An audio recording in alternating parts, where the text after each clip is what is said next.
current events there, Andrew, if you want. Yeah, I'm working on that right now. Talk about some stuff because I think Curtis is pretty We maxed out on what he can do. we are live. We are live, everybody. Welcome to the Curtis Show.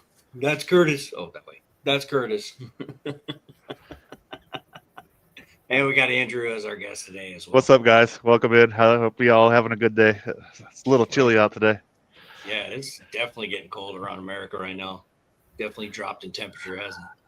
We're under a freeze watch tonight. What? Where was it snow? I saw on the news somewhere that it was starting to snow. Did you see that they posted something about a pileup somewhere? Was there already a pileup? I seen one, but it was questionable because it showed like some of the stuff up there in Ohio that was going on. But then I checked it and was saying it was on the I-80. But it looked like it Yeah. was the same stuff that was happening last year because they said 10.4 miles were like covered. Right. And and then I checked some of the dates and it didn't seem like it was quite right. So I think everybody's just kind of posting to see testing the waters out there, what they're posting. But yeah, as of right now, I don't think there's any wrecks out there. But welcome in, everybody. This is the Curtis Show. That's Curtis. Oh, that's Curtis over there. Welcome to the Curtis Show, everybody. Please come on in. If we are definitely broadcasting on the 3 channels: Curtis Show, Truckers TV, and YouTube Truckers TV. Hopefully we got a good show for you tonight, for today, for a few hours at least. Talk about some current events and things that piss off Curtis. That's the focus. What today is pissing off Curtis? We'll see. Andrew's looking up the current events, what's going on, and hopefully we got a good show for you guys. So please come on in, put a comment there, let us know that you're here and where you're watching from, and hopefully we can get some of you guys on stage to voice your opinion on the current events of what's going on. It's Veterans Day coming up here pretty soon. That's why our background is Veterans Day. We honor all those who have served. Mostly Veterans Day is for the living that have served in the past in the military, retirees, active duty about to retire. We honor our veterans that have served honorably in our militaries, all of our militaries, from Coast Guard, even all the way up to Space Force, all of our veterans. Memorial Day is a different day from mourning those who we have lost. Veterans Day, just a reminder, is that day that you go out there and barbecue and take out your favorite veteran, do something kind for them, do something great for them, and thank them for your service. So all of our veterans out there, our truck drivers that are veterans, thank you for your service. Thank you for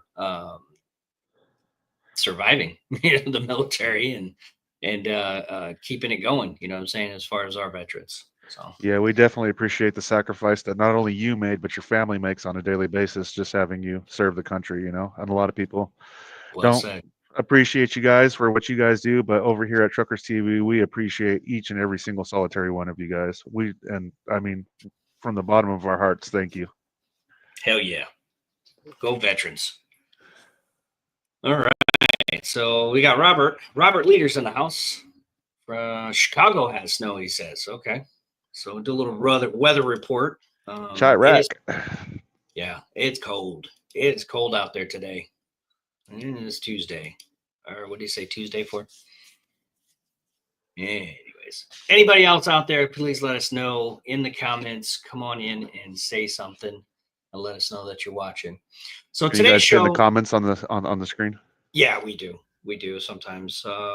There we got Christina Morgan. Hello, guys. Hello, Christina. That's my beautiful wife. Oh, there she is. Okay. Hey. Welcome to the show. I'm back. All right. Curtis gonna find something to yell about. No, I was like a volcano. I got choked on my soda pop. Oh man. Okay. Snow here. All right.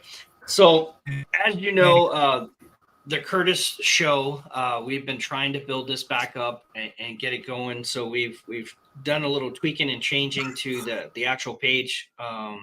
So please follow the Curtis Show, which is on Truckers Television channel. and keep an eye on there. Also here on Truckers TV and our YouTube page as well. We are going to be trying to tackle some of the current events of what's going on. Like, for example, Andrew was talking about the plane crash, some theories there. Also, in California, I think you were talking about, Andrew, something about DOT is cracking down on some shit as far as like some of these regulators. CDL mills. So we're going to jump into that because I don't know anything about it. So you've done a little bit of research on it. So if you want to put that out, not only did I have done research on it, but I was actually a part of it because I went through one of those mills. When I initially went to go get my CDL with a company, it's one of the mainline companies.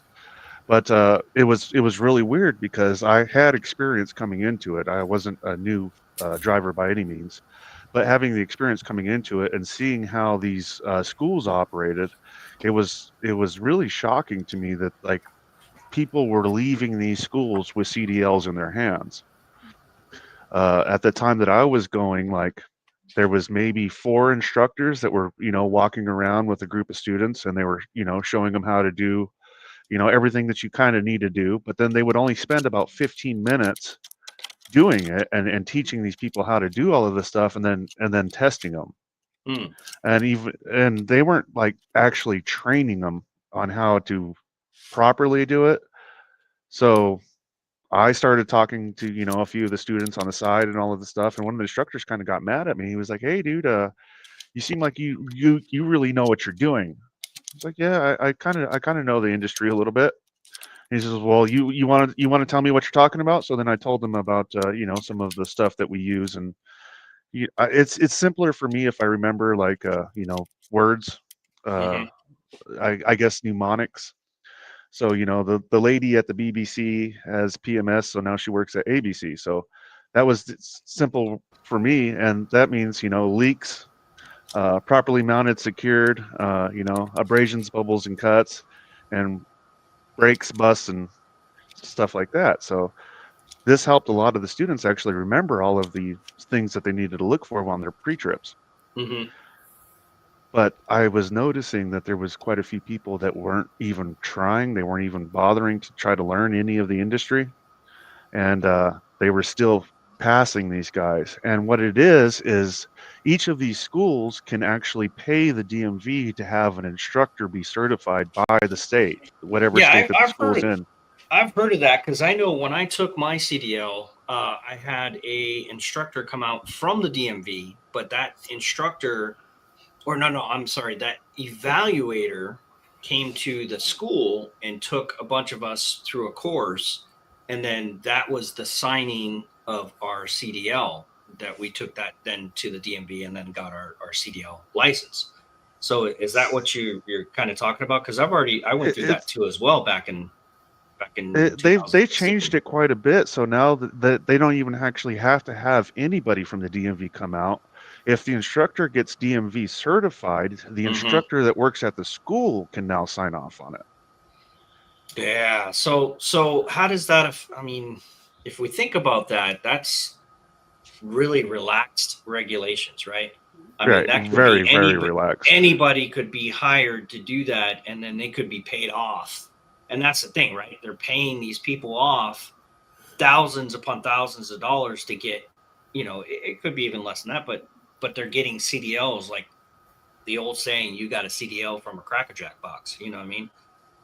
And that's what's happening. I guess that's what hopefully they're cracking down where they have, I think they should make it federal, that a federal agent is hired to give that exam, and that person within a district is the only person that is scheduled and allowed to give an exam and a test, a written and a road test, to a driver that is seeking their CDL. I think that is some really good regulations there. So if you go to a school, like for example, I went to CDS school in Port Orchard, Washington. I went through a school course, I took my tests, and then we had a evaluator come over and drive with us and actually, give us that, okay, you did really well, here's your certificate. go ahead and go to the DMV and get your driver's license upgraded to your CDL. Right. So I think that would be a good thing if they would implement that federally through the DOT to regulate every single state. They have their representatives. I think it would create some good jobs too, because then you'd have some old retired CDL owners or CDL drivers that have been driving for 30 years can actually retire and become that federal agent with a badge, with a federal DOT agent status, and getting paid to go out there and making sure that drivers are actually able to do those particular. And I'm talking like really like backing, you know, one test in backing, one test in opening and shutting, just stuff that they should know from the schools. Everything that you actually have to do on a day-to-day basis. So yeah, that's what I think. What do you think, Kurtis? Well, when I took my CDL, we had two different tests. We had our general test, and then I had three, because I had general test one trip, then I had the basic, and then the combination another day. It was general, and then air brakes, then basic, and then combination. When I took my driving test, and this is all done by the Arkansas State Police. So we had a Arkansas State Trooper come out to we have a big auditorium there in the village that's run by the POA. And he set up a course there in the parking lot, there's a big parking lot. Don't get me wrong, it's huge. And that's where we took our driving test. And then they had an old demolition derby car set up, and that's how we took our pit maneuver test on. You're not even listening to what I'm saying. Yeah, because it's definitely not a pit maneuver in trucking. I said, and I was about to say something before you jumped in there. I was like, pit maneuver, what the hell? I was about to say, are you trying to be a police officer? That's part of CDL training here in Arkansas. I know that. I was about to say something to you, but you jumped in there and jumped on it real quick. Duh. No, we weren't given we wasn't given a CDL license. We had to earn it. And the only thing that I didn't like and understand was we had a couple of drivers that couldn't read.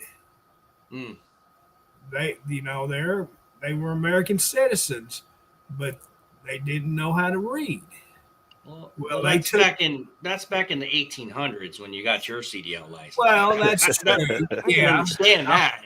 It wasn't even called a CDL license; it was a privateering marquee. It's a chauffeur's license, right? But that's what happened. They took them and read them the test, and then they verbally gave the answer. Yeah. So that's something that they're cracking down on, is being able to read and write English literature or English language. Back then, and another thing I disagreed with, and this come from Arkansas, not any other state, was we had lawmakers wanting to change the DMV to all English. And this happened a few years ago, 2 years, 3 years ago. And they were voting on it, and they voted it out. So they kept multi-languages available for several different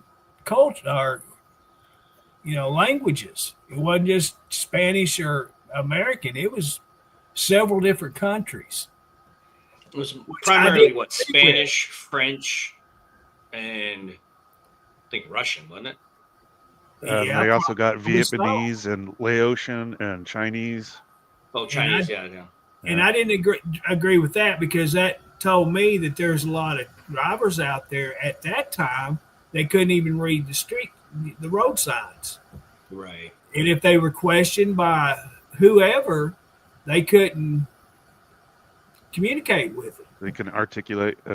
And so that was a problem back years ago. but they just overlooked it.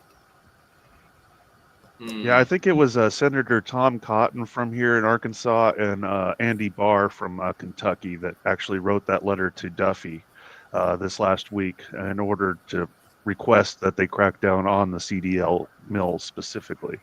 Because like they were showing, they actually showed it on a couple of the news clips that they were doing Google searches right there, right in front of you, and there was places that said that you can get your CDL in 24 hours. You know, yeah. If you just pay a fee and take a test or whatever, Yep. not even a test.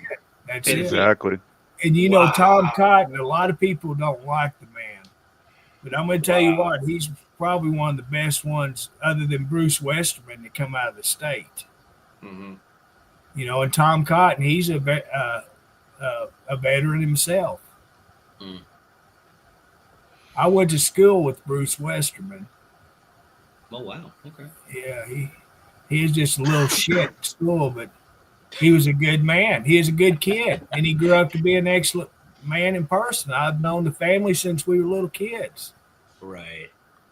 And then see, like, if you guys also got to think about, you know, how Owner-Operator Independent Drivers Association, OOIDA, you know, they've came out and because one of the things that was pushing all of these CDLs through and then trying to get so many CDLs in people's hands is saying that there's this big truck driver shortage, you know, and it's just, that's definitely not the case. And OOIDA has definitely come out and they had been saying all along, there is no truck driver shortage.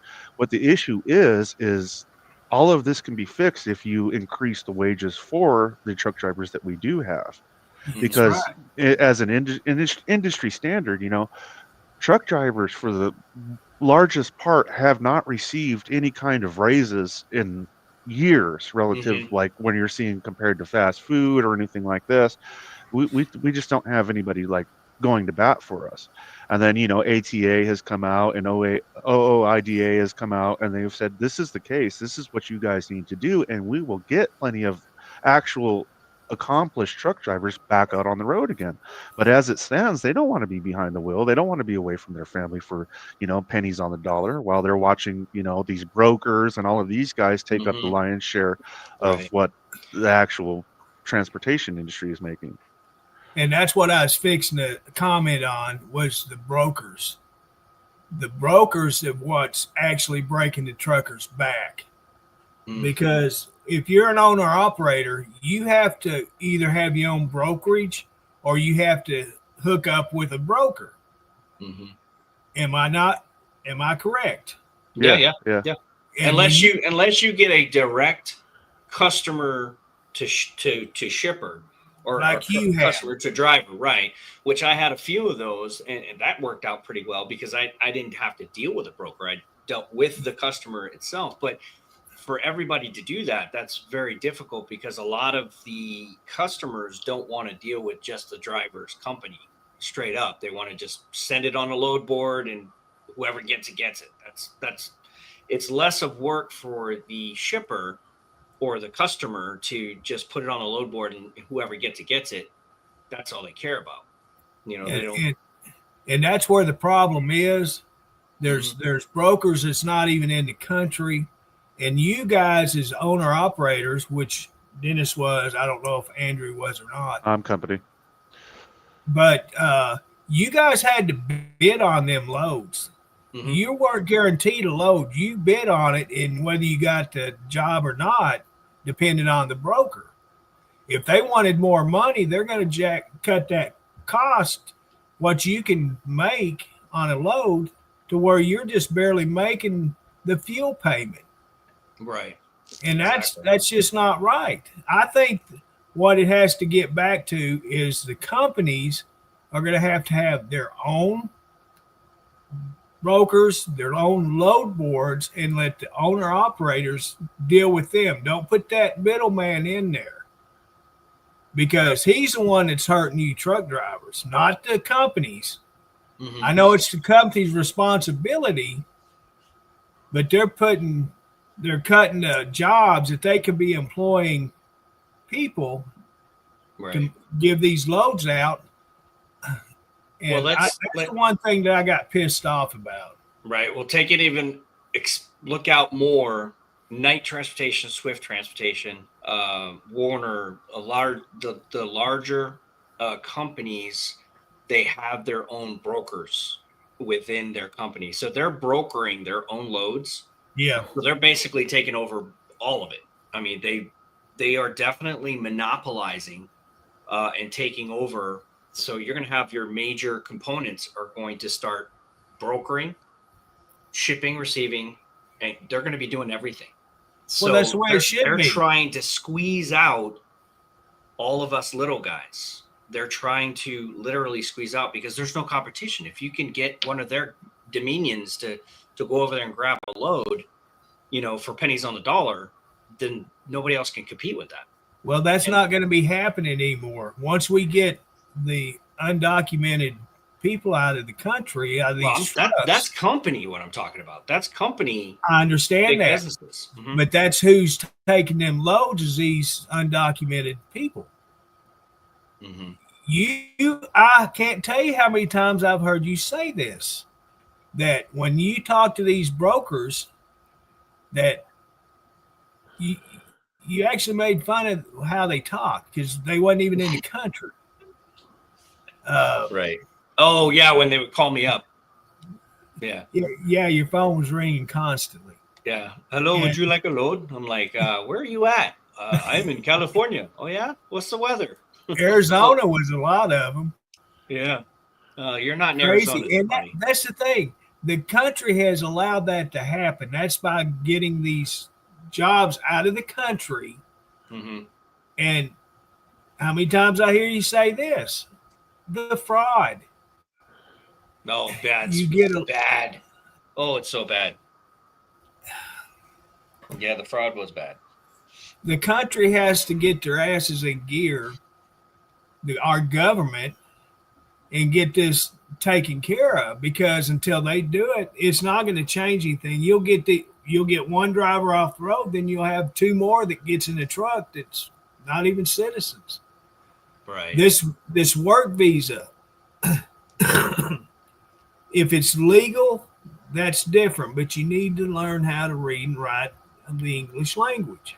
Mm-hmm. And it can be the simplest thing. And they're going to all means to make it as simple as possible for these drivers to be able to read. Mm-hmm. And I don't know what else they can do to even try to help them, but number one thing is be documented, Mm-hmm. do it the legal way. And I don't have an issue with it at that. If you can read the language, you can write it, I'm okay with it. And I think everybody in this country would be, because they're the ones that's under the spotlight right now, because they're the ones that are getting all the social media on the accidents. Yeah. And so it don't take a couple of months to read what's that choo-choo train book that they're showing that they're giving them to read? Thomas the I Tank think Engine. I think I can. Oh, I didn't even see that. Oh, dude, it's everywhere. I didn't even see that yet. That's crazy. But yeah, I'm just that way. There's a lot of stuff that I could really gripe about, but Dennis you can ask Andrew. Before we started this, we was in our own chat, and he was telling me, just get after it, get mad, do this. Yeah. What you really think? No, you don't want me to do that. Honestly, that's exactly what we want. I'll get the page banned from Facebook again.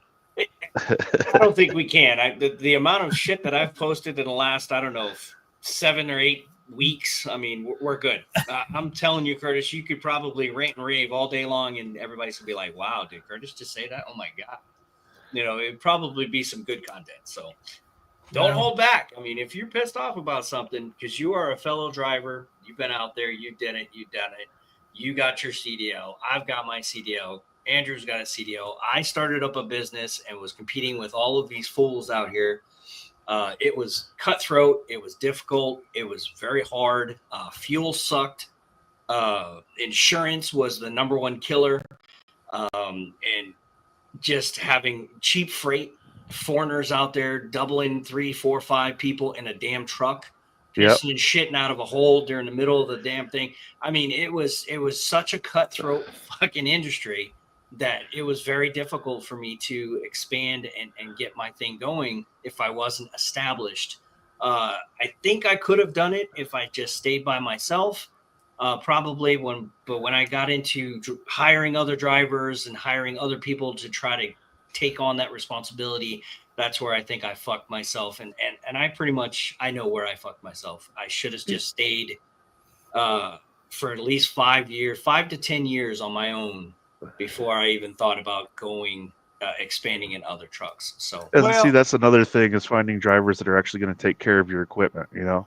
That, or not talk shit about your equipment, say it's a piece of shit, I don't want to drive for you, I'm just going to run it into the fucking ground, and there you go. Right. So, I mean, okay, yeah, it's a $20,000 truck, but take care of it because it makes you your fucking paycheck. You know what I mean? There it is. Your equipment's only going to be as good as you treat it. Exactly. And that's just the way it is. You get a $20,000 truck, you can't get out there and just drive like you stole it. Mm-hmm. You have to baby the thing. It can get the job done if you take care of it. Exactly. And that's the problem that Dennis had. He didn't have drivers that take care of their stuff. So that was obvious. That was, you know, he'd get the trucks back, you'd see the condition them trucks were in. Yeah. Michelle definitely said amen on that one. Right? Right. Yeah. Live and learn. I definitely lived and learned. I mean, will I ever go back to it again? I talked to Sabrina a few times about it. Is there ever going to be an opportunity where I can get back into trucking? I don't know. If things go into our favor, if fuel prices actually drop, or the insurance. I mean, literally, you have to put, I think, anywhere between 10 to 15% down on insurance, and your insurance is like $20,000, you know, per truck per year. I mean, it's just hard. There goes your profits. You know? That's between the fuel and the insurance on the trucks. That's what killed the industry right there. Yeah. When the fuel went up to what it did, plus the insurance rates went up, mm-hmm. These drivers couldn't afford it because they wasn't making enough money on loads. You know, right. So you talked about how many trucks you seen on the side of the road just parked out in the yards and fields. They were everywhere because the government just priced them out of business. It wasn't anybody else but the government. Right. You can thank Joe Biden for that. Right. And I guarantee you this winter is going to wreak havoc. A lot of these foreign drivers that are still out there kind of getting by, there's going to be a lot of crashes. There's going to be a lot of things that are going to happen this winter, whether it call this a conspiracy theory, whether it's provoked and they do it because of their whatever they want to create chaos in our logistic systems, because I personally think that some of it is targeted attacks. Targeted attacks, and I'm saying it here right now. It's a couple days before Veterans Day, and I'm telling you guys, keep your eyes out for people deliberately doing these attacks using semi trucks and trucks and trailers and things like that. You can call me a conspiracy theorist, but I think it's targeted sometimes. I think that they're disrupting our logistic systems internally. They're here. They infiltrated. They got their licenses. That's why I think the government is definitely trying to track this down and trace it, because the more they can get out of here that are illegally driving, the more they can lower that risk of them potentially just, what if they did it all at once? What if they all were going to weaponize this, right? And I'm saying this as a military guy. What if they all get in semi trucks? They've been driving for the last 6 months to a year under the radar. They're in there, and then they activate this bullshit, you know, and attack us internally and cut off completely all of our logistics between cities and states and so on and so forth. They're going to hit us hard. What if that's the beginning? What if, you know, and this is my personal opinion. It's not factual. Because a lot of people don't realize that the highway system wasn't actually designed for commerce. It was specifically designed for defense. Really? Yeah. All of our... Enlighten that. Yeah, all of our interstate systems was originally part of the defense network. So that's why if you look at how the highways are specifically built, they're designed to facilitate troop movement. Oh, no shot. Yeah, so Eisenhower had that idea. He designed it as the Eisenhower Defense Network. Oh, Steve, good point. Not to cut it off and change back into parts and services for trucks. I mean, you can go into a Love. I mean, you can go to Love's, the major ones, but you go to the parts and services to, let's say, for example, I don't know, International, Freightliner, Kenworth, those parts and services places, they will charge you a arm and a fucking testicle just to change out a water pump, or for example, mine was a fuel system rod that failed on my truck, and it cost me almost $7,000 to get in there and change out the fuel system, and a fuel pump, a high jet fuel pump for my truck, $7,000 out the door. So if you're hurting, you get hit with a $7,000 bill, you can't get your truck out of there until you pay that damn bill. So you're hit. So now you got to double hustle to try to get out there and get some more funding. If you haven't already saved up your money in your quote unquote maintenance account, you're hit. What if you combine that with you blown 3 tires in the last couple of weeks because people are throwing shit in the roads and the roads are not cleaned up, and you got nails going through your tires, which they're recap tires anyways, pieces of shit, over inflated, overpriced recap tires. They're not even virgin tires, they're recaps, and you're throwing 3 tires on there at $500 a pop with mounting and servicing. You're hit. You're $10,000 in the fucking hole in 1 week. You're hit. So it is very, very difficult. And I can't imagine multiplying that by a fleet of trucks. If you got 30, 40 trucks that are going down at the same time, you're fucked. So that's why these bigger companies I see that are closing their doors, because the costs have all skyrocketed and they can't keep up. And then you're paying your drivers premium to try to keep a driver there. You're paying them 68 cents to 70 cents a mile. You're only getting $2.40 to $3 a mile on your load. The math, cut up the math. You're trying to pay a driver $90,000 to $100,000 a year to keep your freight going. It's just impossible to keep up. A lot of shit's got to change. It's got to change for the future. It really does. Otherwise, as we know it, the bigger, larger companies are going to take over, and they're going to pay people pennies on the dollar. That's the direction that they want to go. That's why these huge companies, Knight, Swift, Warner, JB Hunt, CRST. Yeah, they're dumping shitloads of money so that they can bend and change those regulations to benefit those particular companies. They already do it with fuel. The $8 billion or $8 trillion that you get in your industry, put $1 billion aside to pay for fuel, and you get that fuel over time. They make rates that are going to, never change for that particular large company for that long period of time. And that's how they do it. They're cutting it up and paying for the things that they need to pave their way. And it's crazy. And then this is another one, the ELD services. Okay. Those are quite expensive too. Yes. Anywhere between $100 to $500 for your ELD services. That's mandated by the DOT and the government to have. You have to have an ELD service, whether you have Motive or you have a lot of the other companies that are out there. Motive, ComNet. ComNet, whatever. You're paying these industries trillions of dollars in our industry to just to keep us regulated. So that's another cost. Everything for fuel. You're paying your people, the cost of ELDs, the regulations, the taxes, the services, all of that shit is killing our trucking companies that are smaller than these larger, bigger conglomerates, So what do you think, Curtis? I mean, Andrew, what do you think? Go ahead, Curtis. I'm still pissed off about my garbage collection. Oh yeah, why? Yeah, back years ago, they made me start paying for my tax collection. I didn't want it that. I had a can here at the house for 4 years, 5 years before I even used it. Mm-hmm. But if I didn't pay my trash bill, I couldn't get my car license renewed. Oh yeah, they do that here in Missouri too, as well. If you don't That pay your pissed property me tax, off. you can't. Yeah, your property tax is what they take your. If you own anything, you have to file your property taxes every year. If you don't, you can't re-register. Obviously, your re-registration of your vehicle, you got 2 years to play around with it. But if it comes up, then you can't re-register your plates because you didn't pay your property tax for the last couple of years. You know, Yeah, and then same you're here in Arkansas. penalized.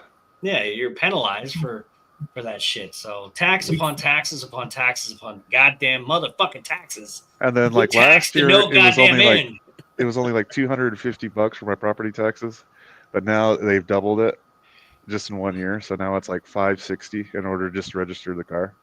A lot of people are like, fuck taxes. I'm not paying it. IRS, you want to send your manpower out here and knock on my front fucking door? Go ahead. Just go right ahead. Put me at the front of the list. I'm Adams, ADAMS, so I'm probably on the fucking top of the list anyway. So all the fucking A's, here we go. Here comes IRS knocking on my door. You want me to pay my fucking taxes? Okay, I'll pay my taxes. But I mean, it's ridiculous what's going on. And across the whole United States, everybody's fucked up. And then the SNAP programs, I mean, you know, everybody's talking it's always about like that. Everybody's talking about the SNAP. I think it should be for the people that actually fucking need it. Not I don't want to, you know, whoever the fuck is sitting at home pumping out kids like a fucking kid farm. Baby mill. And a baby mill. You know, it's insensitive to say this, but get off your fucking ass and go to work. Do something. If I can do social media, literally, if I was handicapped or if I was, I don't know, not able to do physical labor, like sometimes my back hurts, my legs hurt, whatever, and I come on social media and I make a little bit of money, I pay taxes on this. There you go. There's a fucking job. You know, if do something, not just take I money mean, from the government. especially with the way that we've outsourced all of our customer service to, like, you know, across seas, and everybody, you know, has had to deal with customer service. And you get a hold of somebody and they're like, my name is Roger, and you're like, no, your name is not Roger. Right? But like, we could have that's something that all of these people can do from home, you know, specifically straight from their own house. And there's no reason why we can't bring customer service back to the United States and employ these people that are on, you know, they're living at the bottom of society right now because whatever choices have been made or whatever things have happened in their life, we can still get them back to work. Mm-hmm. You know, back in, you know, the 40s and 50s, you know, we had the conservation corps and all this stuff, and that was putting all kinds of people back to work. Rebuilding our park systems, rebuilding our cities, all of this stuff. And this is all stuff that we can still be doing now. Mm-hmm. You want me to get started on that, Yeah, guys? yeah. Go on. Give it to me. All right. I'm going to give you my 2 cents on that one. Joe Biden caused that. That so-called coronavirus, whatever you want to call it, that shit started it. All these people become unemployed or they were laid off, whatever you want to call it. Biden started giving them money for free. They're still taking advantage of it. Mm-hmm. And that shit needs to stop. Yep. Yeah, when people were sitting at home and not doing anything and making a bigger paycheck than I was when I was still out working during all of that stuff, that was kind of, you know, heart-wreching. Well, don't get me started on that now, because I've been waiting for a fucking paycheck for how many years now, Dennis? Yeah, quite a bit. So, I mean, yeah, when you have somebody that's on SNAP getting, I think, what, 3 or 4, there was some controversy about that. People were calling it out that, you know, somebody on SNAP benefits were getting 3 to 4 to 5 shopping carts full of, you know, groceries, and then the average person was paying X amount of dollars on fucking eggs. You know, because, you know, you gotta regulate that stuff. You gotta. I'm all for it. SNAP program, I'm all for it. food for the people that actually need it, like disabled. And that's what they're working on. They're doing that right now. People that can't work, that physically are not able to work, that they have not some of this bullshit.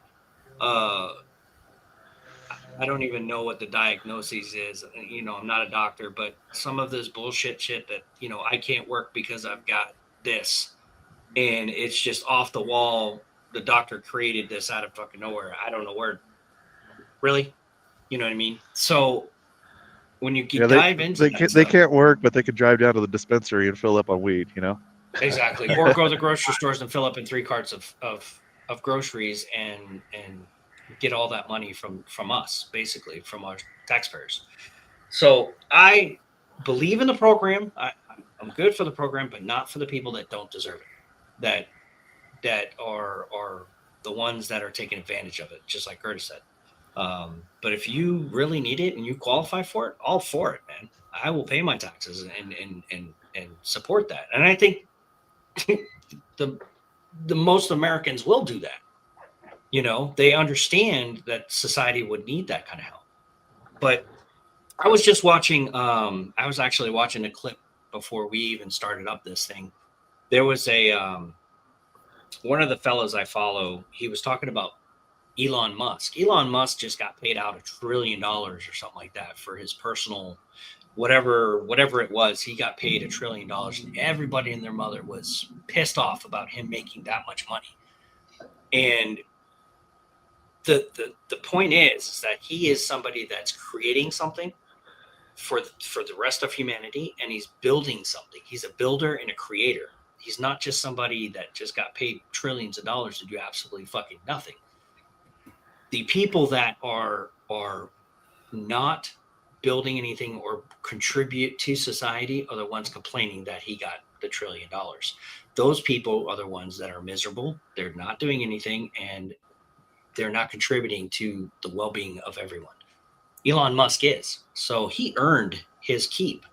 And he's definitely using it for humanity for the future. So I believe in that. And I'm not mad that man's making trillions of dollars. So be it. That motherfucker is putting some shit out. We're going to Mars. You know what I mean? We're actually leaving Earth and going out and trying to see what else is out there. That is for the future, and I'm all for that. You know, I don't have any remorse. And even Dollar General's fixing to build a store up on the moon. They've already got 3 planned. Man, I'll be right back, guys. Hold on. Yeah, that's crazy. There's all kinds of crazy things on social media. But I tell you what, Dennis, change your avatar. There he did. Yeah. I think the government shutdown, you know, if you're a Democrat, it's your fault because you voted them in office and they're the ones that's battling it. It's a people hate Trump so bad that they're going to battle whatever issues brought up by him or the administrative team. And it's your fault, not mine. Us American citizens are the ones that's suffering. And we'd spoke about it on the last show about crime was going to go up. It already has because of it. And a lot of states are not enforcing it. They're just kind of overlooking it and letting the stores deal with the losses at the end of the year and trying to regain losses by taxes. So I shouldn't have to pay for it. Andrew shouldn't have to pay for it. You shouldn't have to pay for it. You know, that's the Democrats for you right there.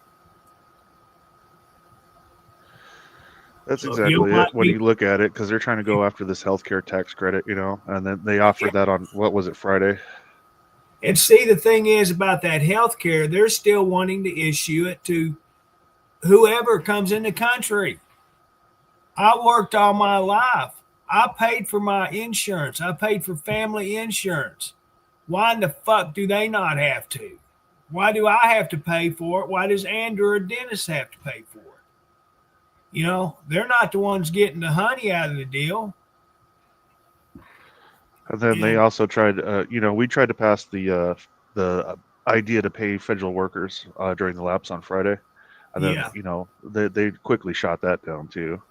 Yeah, they just, whatever they can do to try to keep control of what's being illegally done, they're going to do. What was it, $1 trillion that they were still wanting for health care for illegals? No, that ain't going to work. Health care and then whatever they get now, the Democrats were still wanting to pay it. No. And then, like, instead of sending the money directly to the insurance companies, a lot of the Republicans want it sent directly to Americans. Yeah. And what was the other thing about that? The voter registration. I truly, and I've been 150% for proof of citizenship, proof of you being in the district to vote. As far as the mail-in ballots go, for instance, the troops that's in other countries, if the only way they can vote is mail it, then that's the only way I think it should be allowed. If anyone lives in the United States, all this mail voting needs to stop. That's where a lot of the fraud is. And that's the only way the Democrats can win anything is by fraud. I said it's my opinion. Nobody else. If you don't like it, meh. Then you seen that who was it? That U.S. District Court judge, I think it was Christopher Cooper, that told the Department of Education that they had to take down their out of office sign that they had on their website because it was blaming for the shutdown. No, really. Yeah. Wow. He said it's improper for a facility such as this to put in a partisan message on their website. It is. I know the government gives money to schools for school lunches, things like that, but don't close the freaking schools down. That's just a stupid Democrat thing to do. Hey, Stephen, Rebecca, Scott, Christina, Robert, Dar, Steve,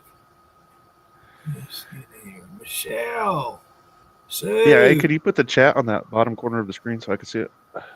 Why, hell no. You and Dennis, you guys suck. Oh, I'm using my phone, so I have an excuse.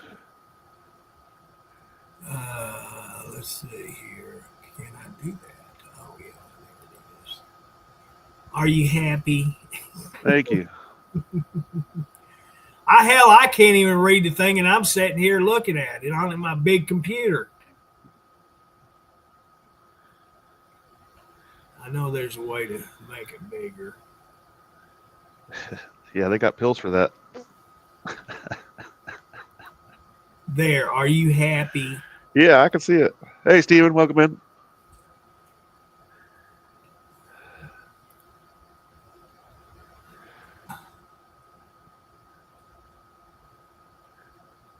Yeah, so they were able to get up to 53 votes, but they failed to get the 60 needed to pay federal workers. And they actually had, I believe it's 5 Democrats that had crossed the aisle and had agreed yes to it.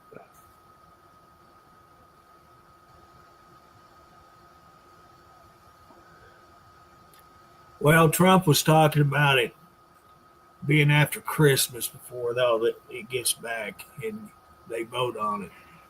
And excuse me, it was only 3. Okay. John Ossoff, Raphael Warnock of Georgia, and Ben Ray Lujan of New Mexico.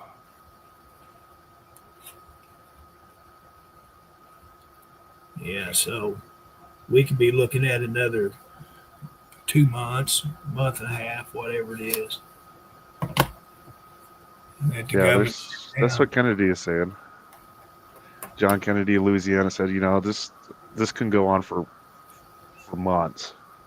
Yeah. And now, one of the effects of that is we're coming into one of our busiest travel times in the United States with Thanksgiving and all that stuff. And they've said they've already canceled something like 1,500 flights and 2,700 delays.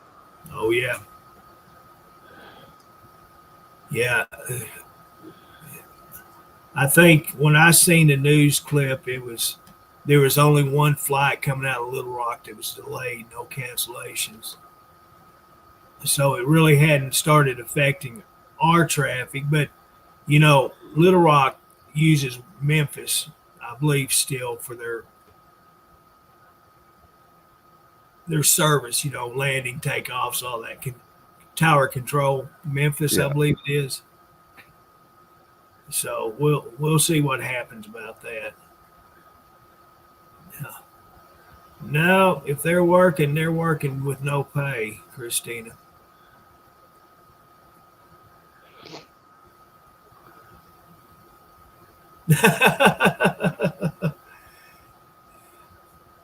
Oh my God, that's right. You do get paid by them.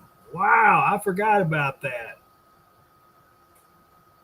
As of this morning, there 14% of flights headed into Atlanta were canceled. That's over 170 flights. At Newark, 8% of flights in the air were canceled and 96 were delayed. Another 76 are delayed out of Atlanta, and another 109 have been canceled for tomorrow. Wow. So in total, they're looking at 1,289 cancellations, 1,530 delays nationwide. Thank you, Democratic Party, dumbasses. Oh, did I say that out loud? Wah. Oh, no, you might hurt somebody's feelings. Hey, Deborah, how you doing? I seen that post you did showing me how to read my lab work. I appreciate that, Deborah. I really do.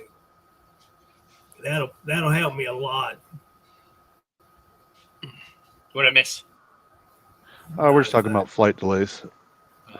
Yeah, I drive. I don't fly anymore. Right? Doesn't affect me. Man. I got 2 pills here to drawer I can fly with. Hello, Lucy. Curtis, if you don't get paid soon, I'm going to need a loan. Oh, that's right. Truth. Curtis, if I don't, oh, yeah, that's right. Deborah's a nurse. Yeah, she works for the VA hospital. So are they still holding your guys' pay? Yeah, they're still on furlough. I got my retirement. I don't know. They haven't done anything for me, and I just went to the VA hospital a couple days ago, so nothing seemed to be a little different. I don't know. They kind of put out a couple of things about the call centers, but nothing really yet. But they don't pay me my retirement yet. You're really breaking up. We're definitely gonna have a fucking show. Okay, we're definitely gonna have a show. Am I breaking up?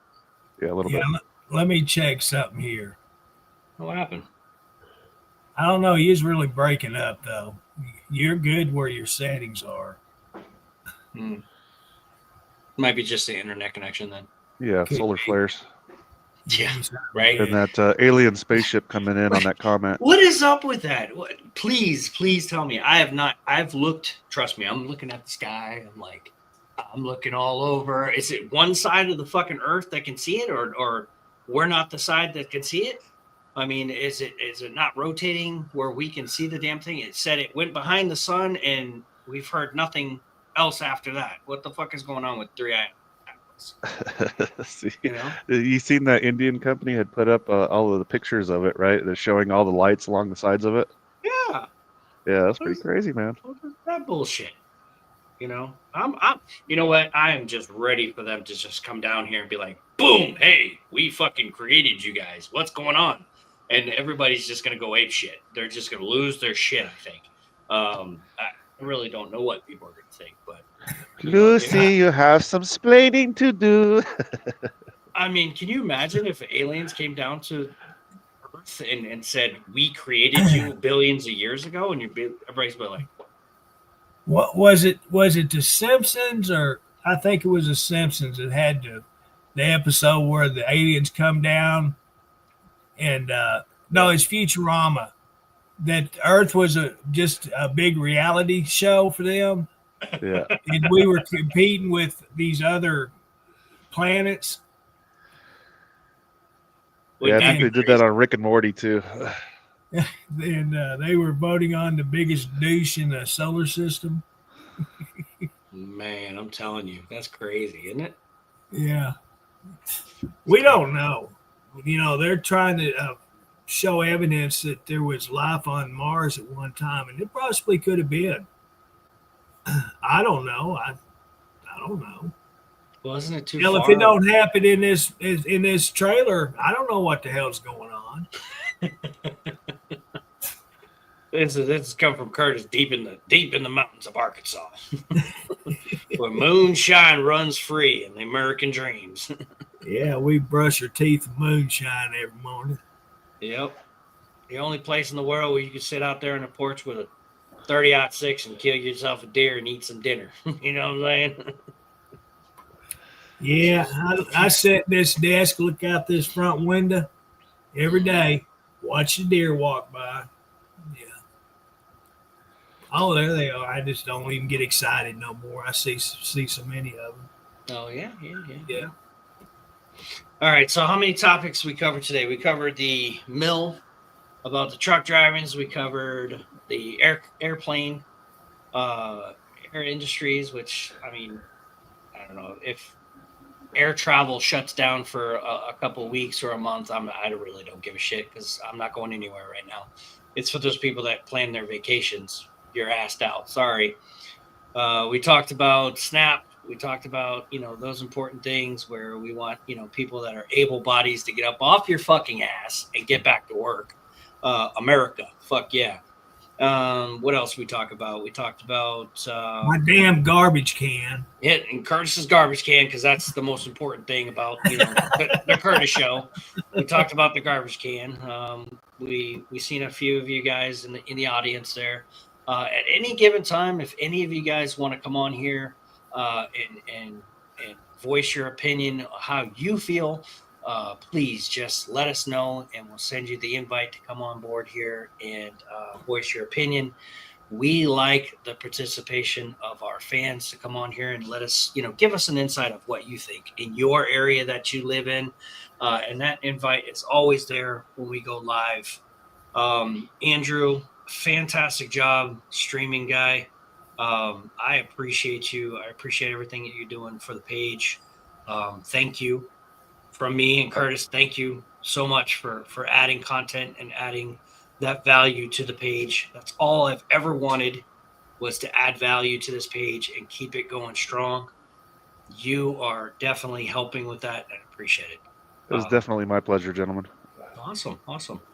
So we've covered a lot of things, and we're going to try to do this as much as we can. I know we all have busy schedules. I know Kurtis is doing his thing. Andrew's driving. I'm driving. I'm going to Conway tonight, so I'll be in Conway, Arkansas. We definitely want to hear from you guys, and that's the biggest part of this, is the participation of you guys. If you like, share, follow, this will get out there. The brand, the Kurtis Show, will get out there. We're Truckers TV. We're live, raw, uncut. We just say it as it is. This is our personal opinions between the three of us. We call it as we see it. As we see it. And it's not backed by other than what we see in the general population of people talking and all of the Google or whatever, your best friend Google, whatever's put out there, we talk about. We're not trying to create other drama except our conspiracy theories, which, you know, there's a few Like- out there that we can talk about, but Yeah, like that comet magically accelerating, got them all panicked, and then when it went I behind know. the sun, it didn't have a coma after it anymore. I don't know. No more tail. Did it burn up or is it No, it came trajectorying back. somewhere else? It came back out, but it doesn't have a tail behind it like comets are supposed to after they go behind the sun. Well, anything that gets close to the sun burns up, right? I mean, No, the closer you get to the sun, the hotter it is, correct? It depends on how close the perihelion is to the sun. Why would an I don't know. If it What was the hell's a extraterrestrial, perihelion? It's the closest approach to the sun that an object gets. oh, aren't we sophisticated? Excuse me. He's saying big words I don't understand. I ain't got none of that education you got. Oh my god, the scholars of the world are like, these two fucking idiots. Oh my god. Well, that's about as redneck down home as you can get, goddammit. Yeah. There's some educated fools in this motherfucker show. But you know that there's several reasons why it could not be displaying a tail like that. It depends on the angle of approach. If the tail is actually going away from us, then we wouldn't see it. I think Andrew's a Trekkie. What do you think? I think. Oh, here we go. He's like nanner, nanner, nanner, nanner. I bet he watches Big Bang Theory too. I don't watch any TV, man. I tend to not watch drive. TV anymore either. Yeah. You not one of them that watches them TikTok videos while you're driving down the road? No. Nope. Got a big old 31-inch screen on your dash? That's what it's like to drive an F1. You know what's crazy though? Those those are doing really well. Everybody just cracking up with that F-150 because there's so many Ford owners out there that they're just like, oh. But if you deep dive into researching all of those things, either on social media in general, there are some really raunchy ones, like some like gay. Yeah, I can't believe you said that. Yeah. And that's like kind of one of the things I try to institute into the live feeds. Like if a Ford F-150 passes me, I'll try to throw a joke up there about it. I'm telling you, man, I don't know what it is about. I thought Miatas were, the ones everybody picked on, but no, it's a Ford F-150. Everybody, man, I tell you, but they're everywhere. Hey Rex, welcome in. What's up, Rex? Let me ask you guys a question. Okay. Do y'all still have videos? They took my videos off, and all I have the option to watch now is reels. Yeah, so they changed. So every video that is posted is automatically turned into a reel. They're going to the reel format. So there's no more like these videos right here are kind of, that's probably either I'm not boosting this. That's why our views are very low. Now, I boosted a couple of the videos lives, and they shot up to 1,600 people. I've seen that, man. You've seen that? Okay, yeah. So that's what we talked about before, Curtis. You remember? Yes, if you're not boosting the lives, it's whoever's in here is whoever's watching. Well, I can't boost them. I tried that once. Yeah, you can't. Only I can because I'm the account. Exactly. Only I can boost them. But I boosted that one and it went to 1,600. It was quick. It was like, I don't know, like within 5 minutes of me broadcasting, it went up to 1,600 people. Everybody's like, holy shit. I was like, holy shit. Everybody was like, holy shit. So I even got some screenshots that people were sending me. But we had up to 1,600 people watching that particular live for at least 40 minutes. And then it slowly trickled down. Like, if you can't keep their attention span occupied within that 30 minutes, it dropped back down to about 40, and I was able to arouse 40 people's minds for at least about an hour, so that's pretty good. I'm saying, if I can arouse 40 people's minds for an hour, that's pretty good. Getting content. that kind of engagement. Yeah. Right, to get that much engagement. But for 1,600 people, I just didn't have the arousal power to shake my ass to keep them on watching. So they got pills for that. Yeah, right. Actually, I've got 3 bottles full of them. My doctor keeps sending to me. It's like, I don't need fucking Viagra. Stop sending them. But the VA, they keep sending me Viagra. I don't know why, but I don't need them.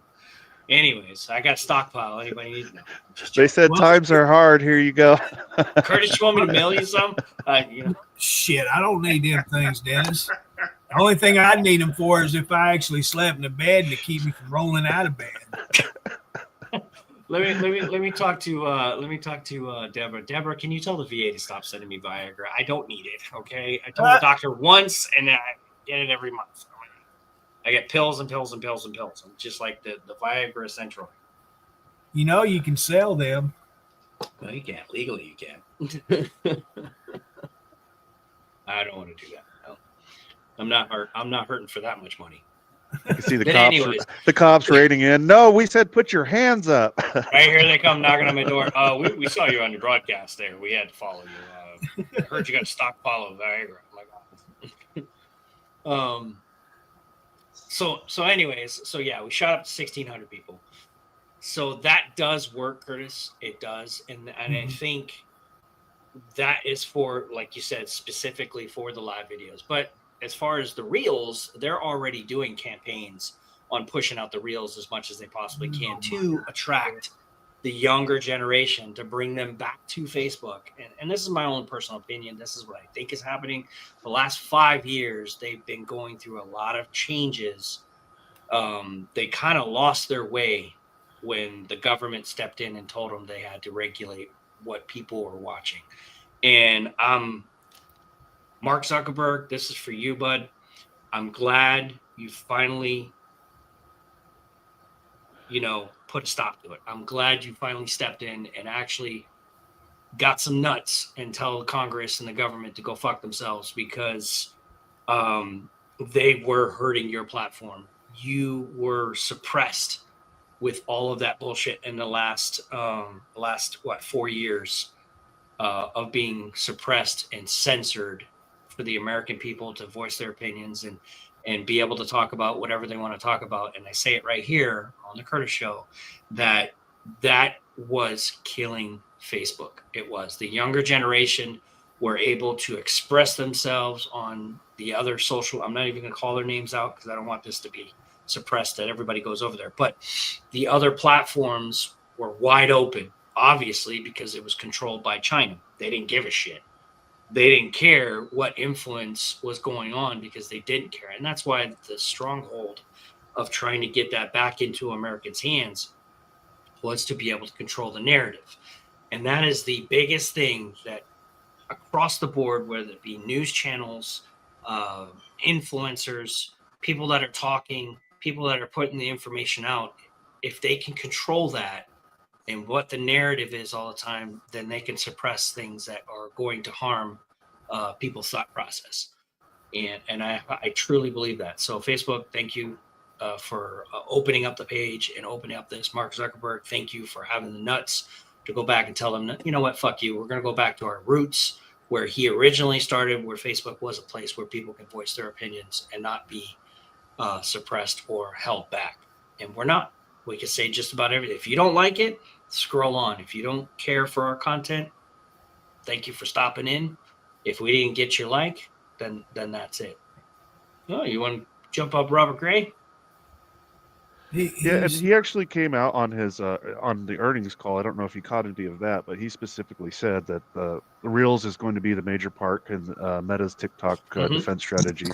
Yep. And then he was also talking about the introduction of virtual coins, and then on Facebook and Instagram. And then he also said that how did he word it? He had hired a consulting firm in order to seed public distrust on TikTok.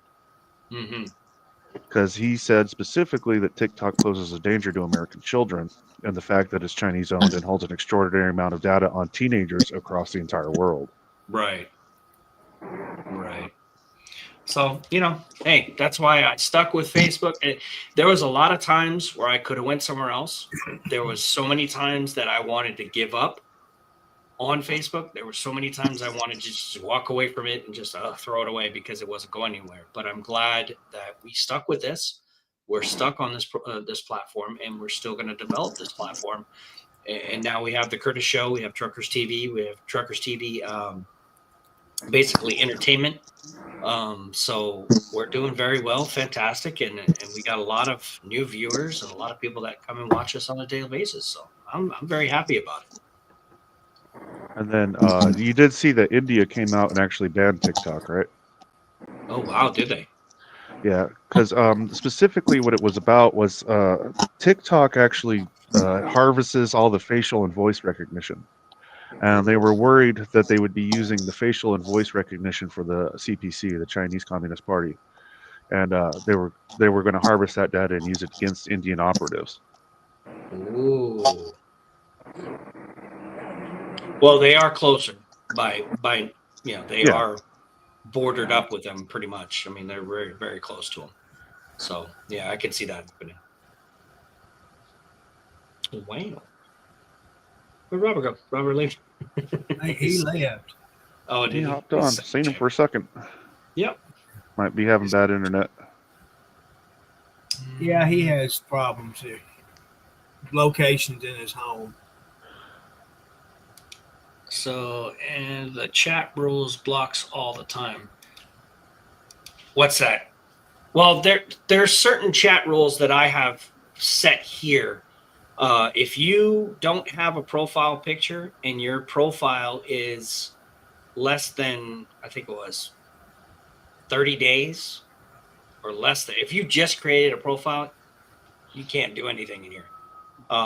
So you have to be an established profile for at least 30 days. And you have to have a profile picture. And there's a few other suggestions, like different countries that I don't allow to come in here. That is just to protect the page, because we've had people from foreign countries try to invade the page and destroy it. So we've put some measures in there to block them. So if you type in something and and you can't put any links in here, we can't have people spamming it, all of that stuff. Hey, Vivian, how you doing? So, and then Beth's here too. Hey, Beth. Rex in the background. Quite a few guys in here. Vivian, welcome in. How y'all doing? So if you're watching from the through channels, we have YouTube, Truckers Television channel on YouTube. We have Truckers TV, the official OG page. And then we have Truckers Television channel, which is the Kurtis Show. And you're watching live from the Kurtis Show. That is Kurtis down there. So he is hosting this show today, and hopefully we covered a lot of stuff. If you guys have anything you want to talk about, or just leave in the comments right there, and we'll try to talk about our views about it. Kurtis has a lot of things he wants to say, and I told him, hey, I'm let it go, let it all out, man. Just talk about how you feel. Tell them all, tell the world how this Arkansas man down in the deep woods cares about our country and what's going on and stuff like that. So whatever fancies fancies him to explode, then I'm all for it. I want to listen to what Kurtis has to say. You know what I'm saying? Well, I only had two things on my mind. One of them was my damn garbage can. And the second was, where's my damn paycheck? Yeah. Right on. I'm happy. Are you happy? I'm happy. So Vivian just said, I just got home. All right. It's Sunday. Rex is on the TTV page. Okay.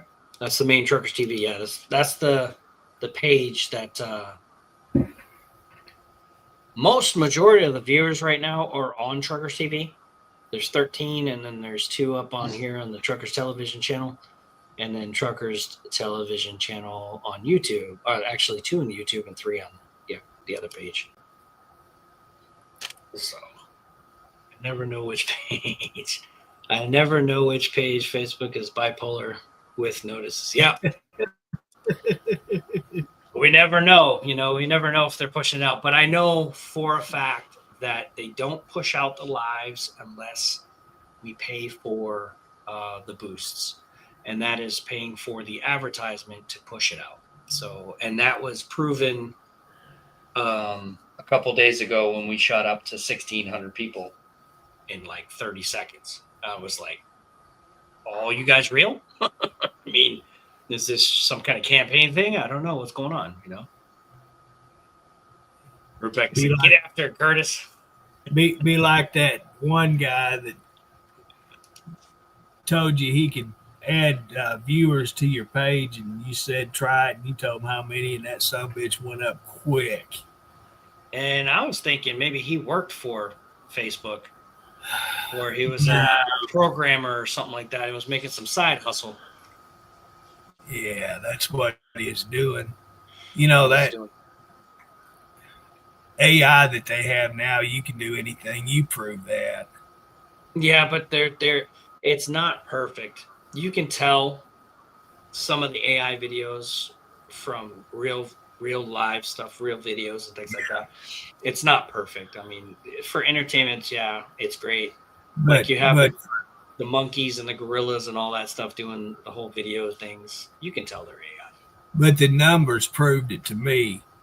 Mm-hmm. We were showing how many thousand, I don't remember.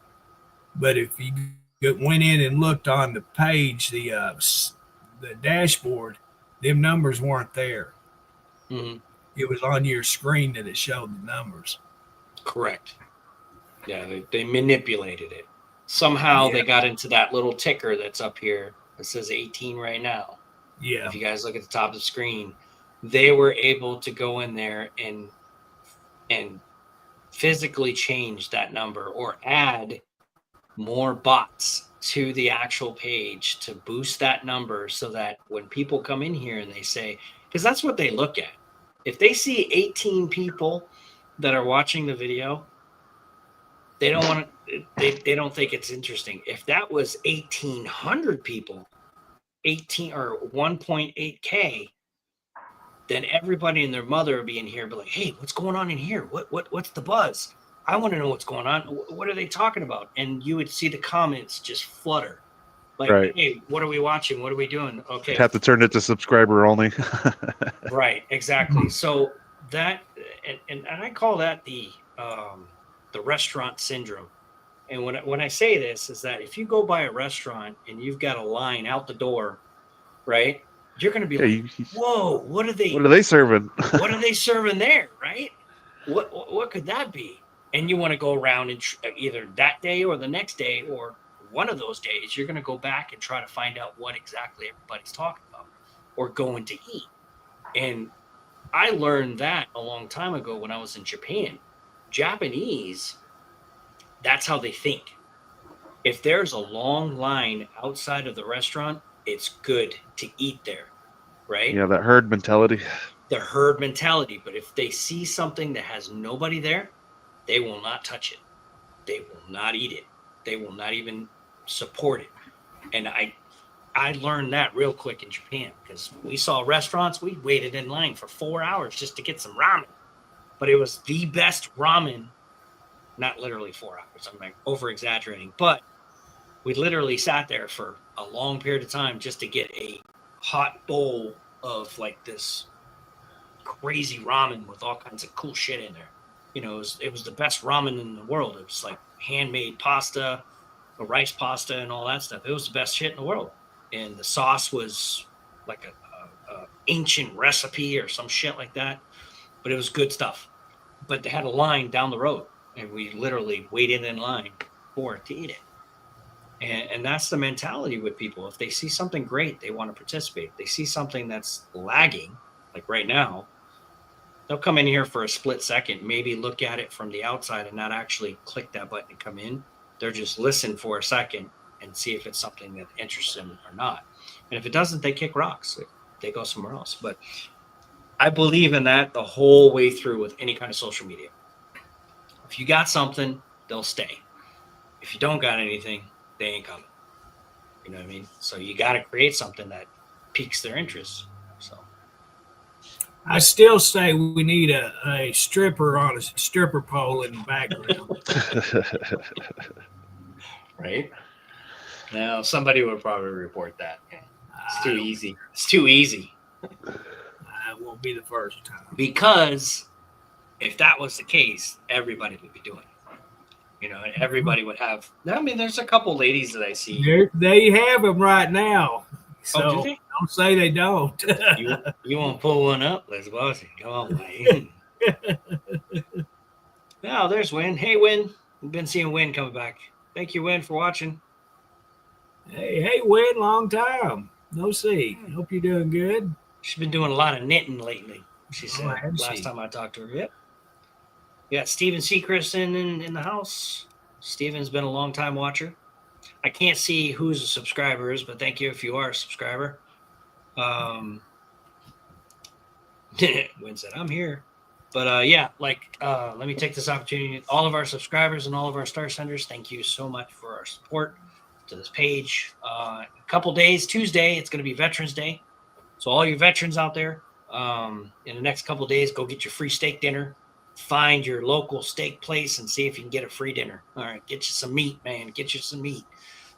Thank you to all of our veteran drivers out there, all of our veterans that are truck drivers, anybody that has served in all of our branches of military, even Space Force. Thank you guys for being veterans and all of our active duty as well. Thank you for serving our country. Or you may even try your local massage parlors. See if you get a free massage. Never know. My brain's in the gutter, Dennis. This is what happens, buddy. Mm-hmm. You get those? Yeah. Steven, right. You're on the television channel. Most everybody's on Truckers TV main page. Yeah, it's kind of split now between three. Yeah, 3, 8, and 4. We got 4 in YouTube. That's 3 is on YouTube. Well, thank you, whoever's watching from the YouTube side. Appreciate you guys. Appreciate that. For all 4 of my brothers and veterans. Hell yeah, Rebecca. Well, we appreciate their service, Rebecca. Yeah, thank you very much. Thank you, Dennis. Appreciate your service. All 4 of my brothers are veterans. Okay, I read that wrong. Right. Wow. So you got a big old patriotic family there. Oh, there you go. There's Love Peterbilt's 5363 from the YouTube side. He's like, he or she is thumbs up. All right, right. They've been on the stream before. Been on your stream. Oh, I'm bad with names. Yeah. That's probably why some people are mad at me. So explain to me what happened the other day when you were streaming. The numbers went from 0 to 500. Oh, I paid for it. So when we were just talking about that before you popped on here and I saw you. So what it is, the live videos, right now we're live. What they want you to do with the live videos is they want you to pay for the advertisement. They want you to pay for the boost. The boost, what it does is it sends it out to everybody and anybody that's interested in trucking. So my numbers in the first 30 minutes jumped from 0 to 1,600 people watching. So we actually got up to, I got a screenshot of it. There's 1.6 thousand people. 1,600 people were watching Truckers TV at that particular moment. It's because if you push the boost when you're live, it generates basically an advertisement, and that gets to that looks good. That you gets talking about ramen. Oh, seriously? Man, you know what I'm talking about, right? Yeah. Yeah. So it goes out to it distributes out to everybody very quickly.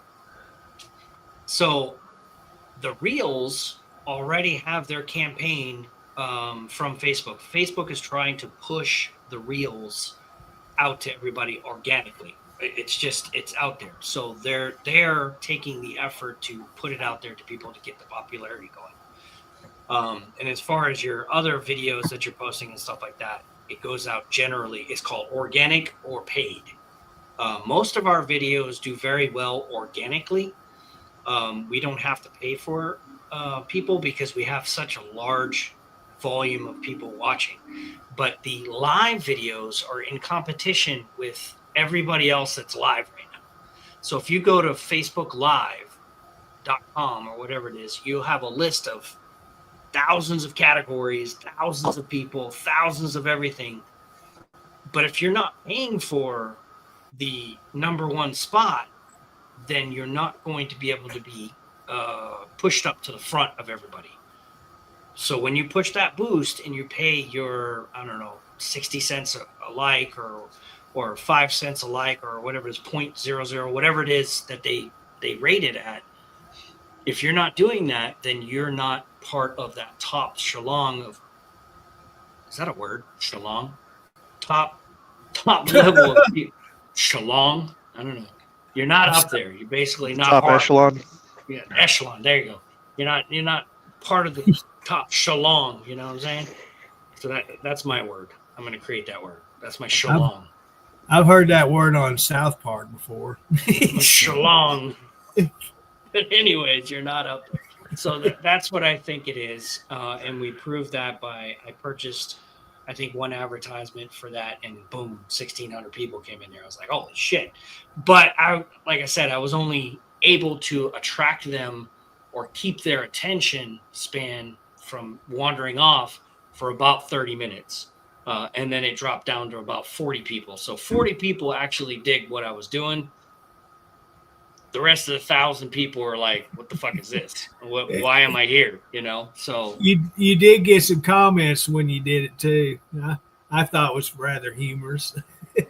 What was that? Like, what the hell is this? What am I watching? Yeah, why did I waste 3 seconds of my life on this video? Exactly, because it was put in front of them, so they actually clicked on it and looked at it, So I wasn't able to keep their interest for more than 30 minutes. So, but that 30 minutes allowed for a good viewing, put us up to like 12,000 views or 13,000 views within an hour. So that was actually pretty good. So as long as we keep the content interesting and you guys are engaging, we can keep your attention span for less than 3 minutes. We're good to go. But if we can't, we're in here not talking about anything and we can't get your attention span, and you guys just come in for a second and be like, oh, this is boring as shit, I'm about to fall asleep, then we can't do anything. We're going nowhere. So that's why we came up with a plan today to do this particular show on the Kurtis Show to really start a good trend. So if you like the Kurtis Show, if you like Kurtis, you like what we do here, and you like the topics that we're talking about, please like, share, follow any of our pages that we're going to be broadcasting on, and get behind us and support it, because we are definitely going to evolve this and build this brand as best as we possibly can. The Kurtis Show is here to stay. And we're going to be talking about all kinds of stuff as it's happening, and what's important to you guys, we're going to try to talk about. So yeah, very interesting. So no, it was not bots. It was not bots. It was just advertised and pushed out. And I know some other pages like TW Lives is struggling as far as, he's got a lot of organic viewers, people that watch locally and stuff like that. He's doing really well, but to get out there to the thousands and thousands of people across the nation, then he would have to, boost his broadcasting and basically pay for those advertisements. He may be able to get 2,000, 3,000, 4,000 people in there. And that's what the bigger companies like NBC, Fox, all of your major news outlets, they pay for that boost, so that it goes right there in the front. It's in your face. And of course, they've got millions upon millions of advertising dollars to do that shit with.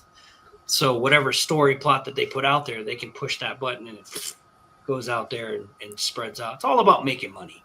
It's all about Facebook making money by advertising and the marketing aspect of it. You ever watched the movie, The Beginning of Facebook, where they had the two actors there, and Mark Zuckerberg was torn between marketing his page and generating money, or keeping it organic where people just come just to, not make any money off the page anyways. But that shift put him in the direction of marketing and made trillions upon trillions of dollars. He's one of the billionaires and trillionaires of our time frame now, along with Elon Musk, Bill Gates, all of those people that made trillions and billions of dollars for technology and the changes and things like that. He was the pioneer of Facebook. That they were at that crossroad that they had to decide if they wanted to market and generate income or just keep it as is. And they decided to go that way, to market it. Now they make billions and trillions and millions upon trillions and trillions of dollars, because that's what they did. It's all about the money, man. Mm-hmm.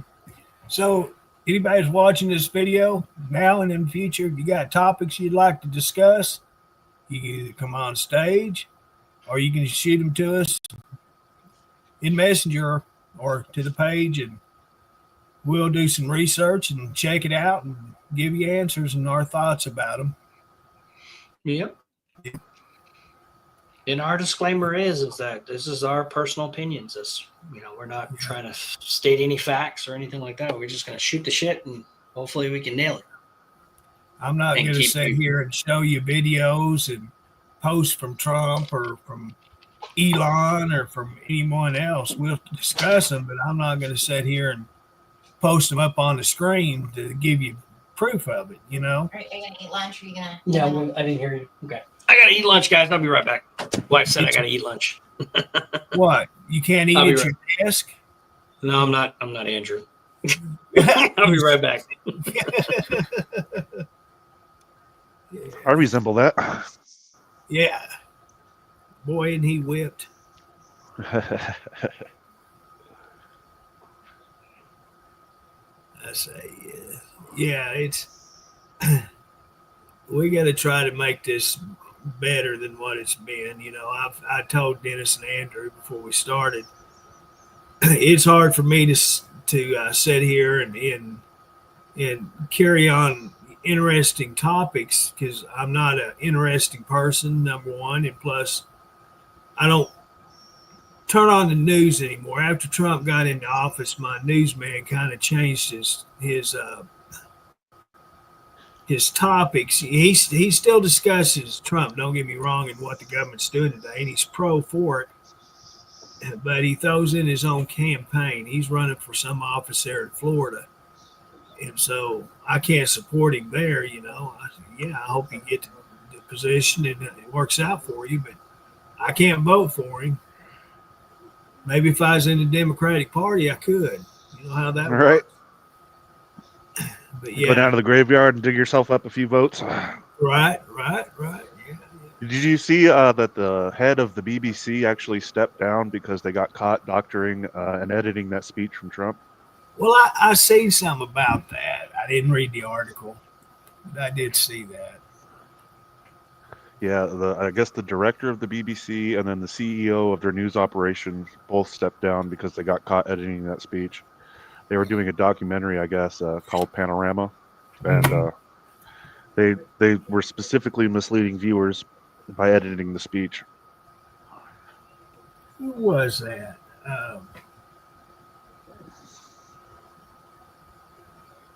I don't remember. But wasn't there another group that did editing on videos? Yeah, there's been quite a few. Got caught doing it. I seen another article about someone else doing that. But I don't remember. It happened to a nicer person. Right. And also, what's her name? Bondi, I think it is. Was she the one that was being sued or something? Or she was suing somebody and she won for defamation. Yeah, that's what it was. And she got the judge's decision on that. Is it Bondi or Bondi? Yeah, Pam Bondi. Yeah. I think he's got some good people in his cabinet. The ladies he has is just out of this world. And they're doing a great job. I mean, they're better than what I've seen in my life. Because they don't take no crap off of nobody. I mean, nobody. I don't care who you are. They're going to tell you how it is and stick to their guns, and that's just all there is to it. But you got to understand, they have the support behind him. They got the backing, and he knows what they're doing, and he supports everything they do. You know, that's the difference. They don't have people where it matters bucking and disputing their decisions, the statements and all that they're press, putting over the social media and news channels. It just comes down to this: the corruption, in the government got so bad and they got caught. It's just plain and simple. And now they're going to try everything to keep from going to prison, keep from having to pay that money back. Yeah, and they should. That's our money, not theirs. Yeah. We were talking about that the other day about how you can go in and make $220,000 a year and then still be able to leave, 10 years later and be a multimillionaire. Right. Yeah. I've been trying to do that. It's not working for me. It didn't work for me, I guarantee you. If I could change shit into money, boy, I'd be a gazillionaire. Because I hold enough. Looks like they might actually have a workaround for this ACA thing. They're talking about a new healthcare plan that they're going to try to get a vote on today. Yeah. Well, I tell you what. Hey, Robin, how you doing? Hope you're doing good. Are you? Hey, at thanks home? for joining us on YouTube. I hope you're getting to spend this time at home, Robin. I got hooked up, and honestly, I could have been doing it all this time I've been, on disability. I don't even know how I got hooked up with it, but I did, and it's a really good deal. I got all my co-pays taken care of. I got 2 scripts that I still have to pay for, and they're rather expensive, but they're affordable for me. And I could have signed up for this when I started, but I didn't know. I just didn't understand it. Being new to the program and all, worried about my finances, just a lot of things that were involved, and being on it for 4 years, I seen what was available to me, and I had people explain it, not foreigners but Americans, to where I could understand it and I could actually ask questions and be explained to me. Okay. And makes a big difference there, doesn't it? Very much. And so I instantly seen the difference. I jumped into it. I don't have to deal with Ozempic every year to get my Ozempic. That's one of them that, it's $45 a month. Come on, I can't pass that up, because number one, I'm not having to dealing with the company itself. I deal with the pharmacy, and that's it. I don't have to fill out applications every year, wait 2 or 3 months to get my prescription. And that's a hassle. It's worth it if you have a caregiver that's going to work with you and help you out on it. That makes a difference, and mine did to a certain point. But I just got tired of it, and once I got hooked up with this new insurance and seen the difference, I said, forget that. I'm not going to go through that mess anymore. So I did, and I signed up. I don't, I have my medical, my dental, my vision, all of that now. I didn't have dental up until I signed up with them. When you worked on live on a fixed budget, you got to figure out what you can and can't do. And I just couldn't pass it up because it was free. That's the good thing about it. And there's people out there like me that being on fixed budgets, $2, $3 makes a difference. A big difference. And I'm happy to say I did find it, and I'm glad I did. And I didn't have to wait till the first of the year to start on it. They put me on it November 1st. That's good news, man. Yeah. And who's it through? It's Humana. Okay. Yeah. I still have Medicare, but Humana is taking the place of it. I can go back to just plain Medicare, but I'd be a dumbass if I did. With Humana, that's I'm gonna tell you right now, you'd be crazy not to if you got to deal. I don't remember the plan I was under, and under is chronic pain and diabetes, and it put me on a different category, and that's why I got so many benefits.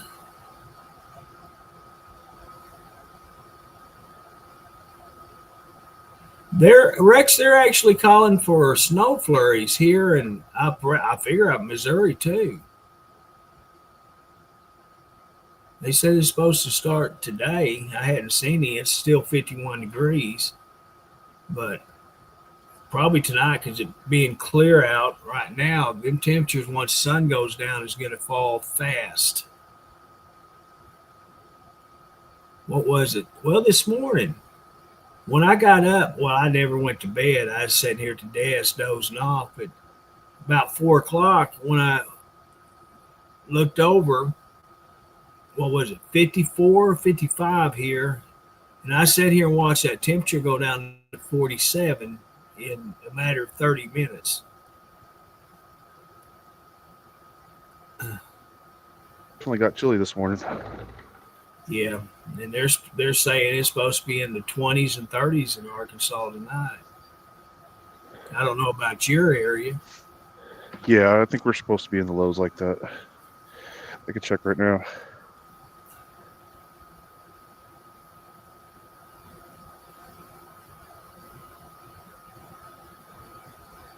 Is that for your lows, Rex? No snow up in Pennsylvania. Started in Iowa yesterday. Wow, be careful out there. Well, I got a friend that lives in, I think he lives in Iowa. He put a picture on Facebook where he is getting some snow. Wasn't a whole lot, but he's getting a little snow. I can't tell you. Yeah, definitely getting the low 22s. Wow. I'm not ready for this stuff. Yeah, I'm here at the house. I'm grabbing a couple extra blankets to throw in the truck because I got to go up to Kansas City tonight. Let's see what mine says for a low tonight. Oh, my goodness. How low can you go? It says 44, but it feels like 35 out.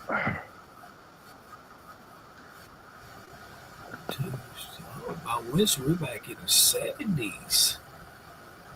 Yeah, that's crazy, isn't it? To 80 degrees. Yeah, parka to t-shirt weather that quick. So they're saying we're supposed to get down to 31 tonight and 27 tomorrow night. Tomorrow 51 for a high and 47 tomorrow. 51 today and 47 tomorrow.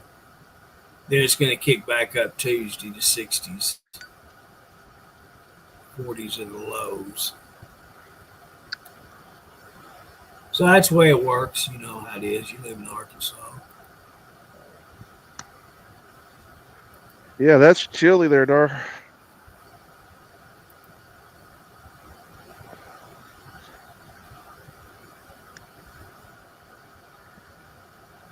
Oh man, that's the temperatures I definitely don't like.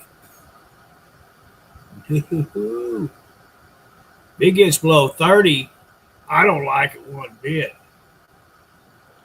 Not one bit.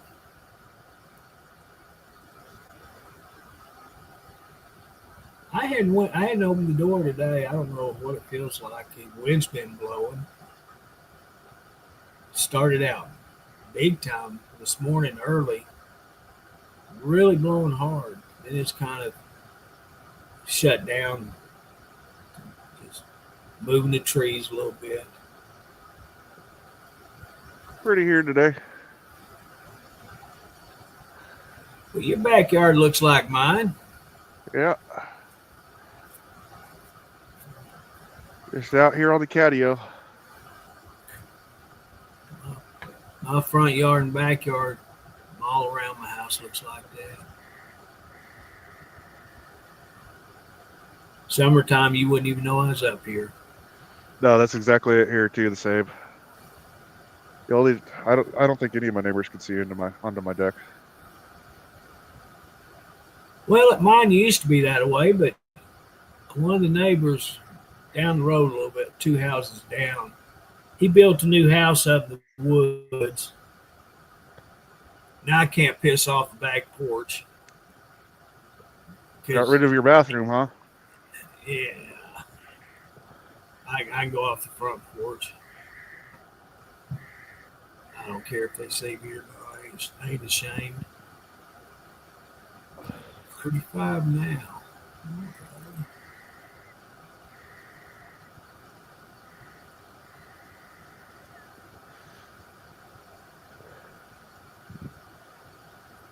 Yeah, used to in the summertime. I could go out at night and target practice at the lightning bugs and stuff.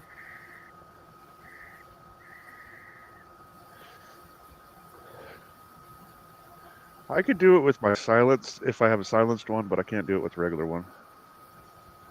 I'm talking about peeing at them. Yeah. You pee loud or something? You don't tell me you scream when you pee. Rex, I don't want to hear it. I know what you get. Down there in Florida.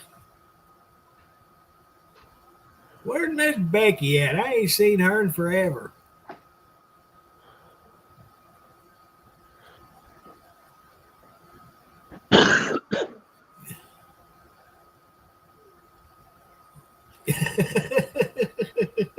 Right?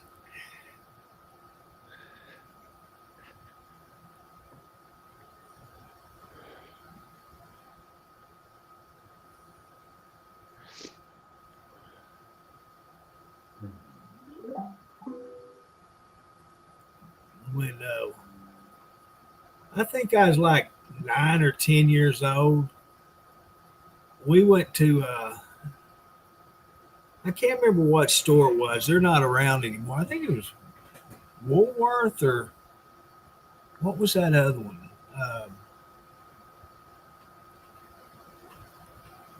I can't remember the name of the store, but they had them wooden rubber band guns. Yeah. And I got one of them, and that's what we used to do too. We'd shoot them at wasp and lightning bugs, any kind of bug. We was trying to hit them with them. They were all right, but they wasn't accurate at all. You had to learn your shots. Cresses, that's what it was. Cresses. They just refinished the Woolworths there in Bakersfield, California, and they completely took it all the way back to the original store, and they got the lunch counter and everything in there. Wow. You know, I remember going to Crest with my grandmother, and you didn't have to walk in the front door. The one here, we had the lunch counter in it, the Cresses, and you could smell that fish cooking from 3 blocks away. And that, man, it smelled so good. But I hated fish, but it smelled good cooking. But now I love fish. I can't get enough of it. TG&Y, yeah, it's another store that they went out of business, I think. Hmm. Oh, did you speak about going out of business? Did you see Wendy's is going to start closing stores? Good, because their food sucks. You're not kidding. God, it's just They used to be my favorite. Mm. They ain't no more. Yeah, I don't need too much of that stuff anymore. I seen that on Facebook, Patty. People complaining about the prices for what you got. Yeah, that was crazy. I've never seen it. 2 guys or 5 guys hamburgers. Yeah, that's crazy, man. He said 2 guys, 5 guys. 2 guys in the There's back. Yeah. 5 guy burger. I just had me some beef and broccoli. It's good stuff. Wow. 3 guys a month walking out. That's crazy. Hmm? Vivian. Yeah, that's crazy. Who's this? We average the workers walking out 3 times a month. What? Where do you work at?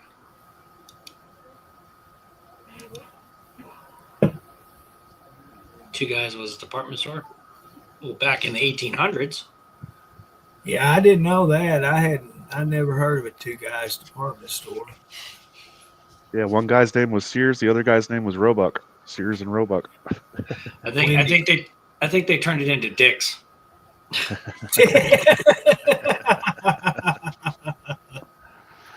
So it's not Dick, it's Dick's. Right. 2 guys. Have you been seeing the signs they've been putting up there? They take 3, 4, 5 signs and stack them up. Yep. From these different Yeah. strip malls. Loves Aldi's Dick's. Yeah. That's hilarious. Best Buy Aldi's Dick's. I said hi to you an hour ago, Patty. I said hi to Curtis an hour ago. Oh, okay. You know, I used to love Wendy's. I'm not kidding you. They were my favorite. I would stop there in Benton when I was hauling because I could park next door. What was that? Salvation Army was there. And they had a great big parking lot. So I just parked there and walk over to Wendy's. And I'd go there probably twice a week to eat. Mm-hmm. That way I'd sit in the air conditioner, eat, or in the heat, eat. The other 2 times was at Captain D's. I loved my Captain D's. I think Patty P was messing with you. I bet so 5 in 15 minutes. When I did the call out, you must have been somewhere else because I did. I greeted everybody that was in at the time. So, nanny. But yeah, the last time I ate at Wendy's here in Hot Springs, I threw a double and a half away. It just awful. It was bad. The hell are you wasting food for? People on food stamps. They can't get no food stamps. Well, back then they could. Oh man, food stamps, Jesus. You know, in this federal shutdown, right? Everybody's complaining. Does it affect the average person? No. It just affects the federal workers, the ones that are federalized, the ones that got the $80,000+ to $100,000 jobs. It affects and them. I've noticed Hot Springs, and there's some other cities, towns in Arkansas. they have these food banks Mm-hmm.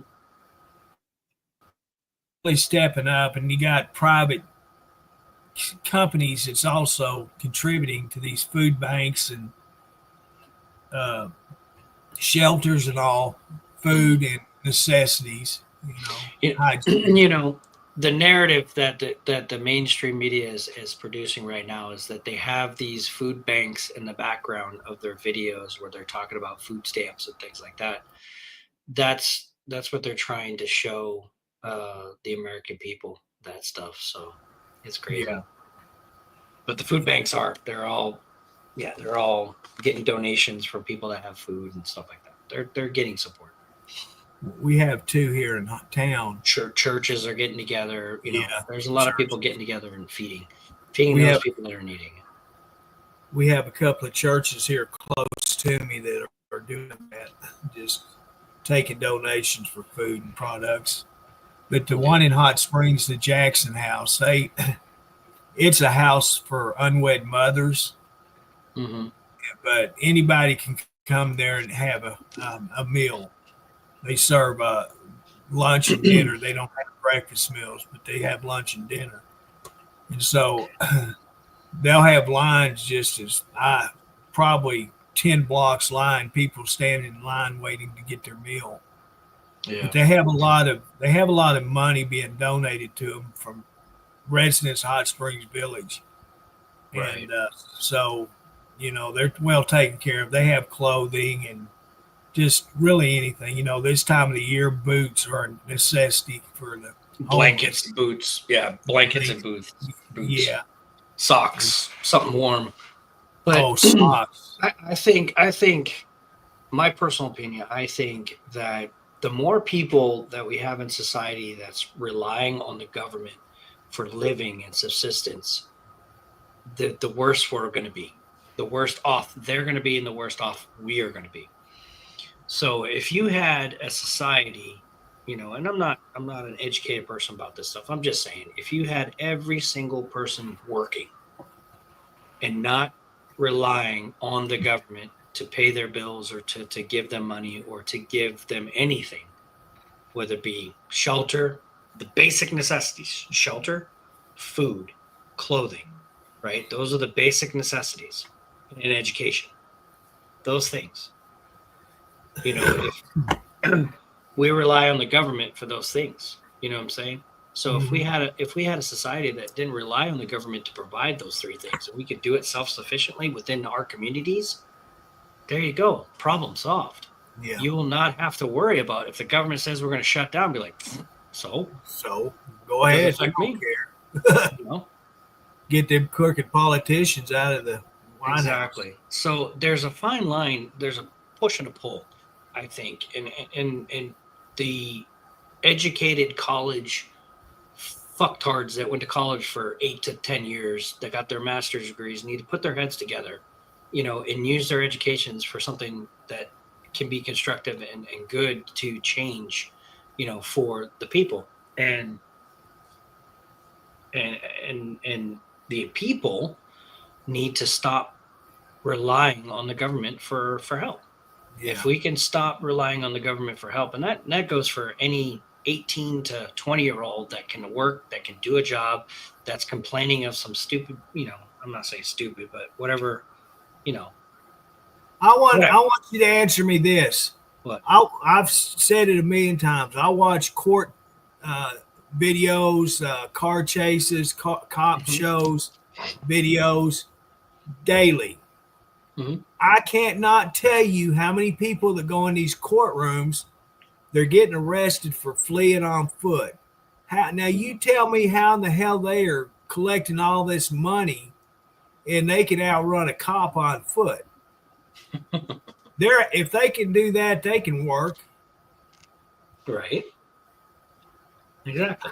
If you're able to work, if you're able to do anything, marketing, social media, all of the answering the phone instead of all of our call centers going to India and Pakistan and Asia and the Philippines to the English speaking places over there. Instead of our call centers going out there, why don't you create call centers and employ those people just to pick up the phone and answer questions? One, they don't have skills, and I think it's more of mental illness that they just don't want to work. They're offered some other alternative, and they're like, well, that's easier to do than to actually physically do some actual work.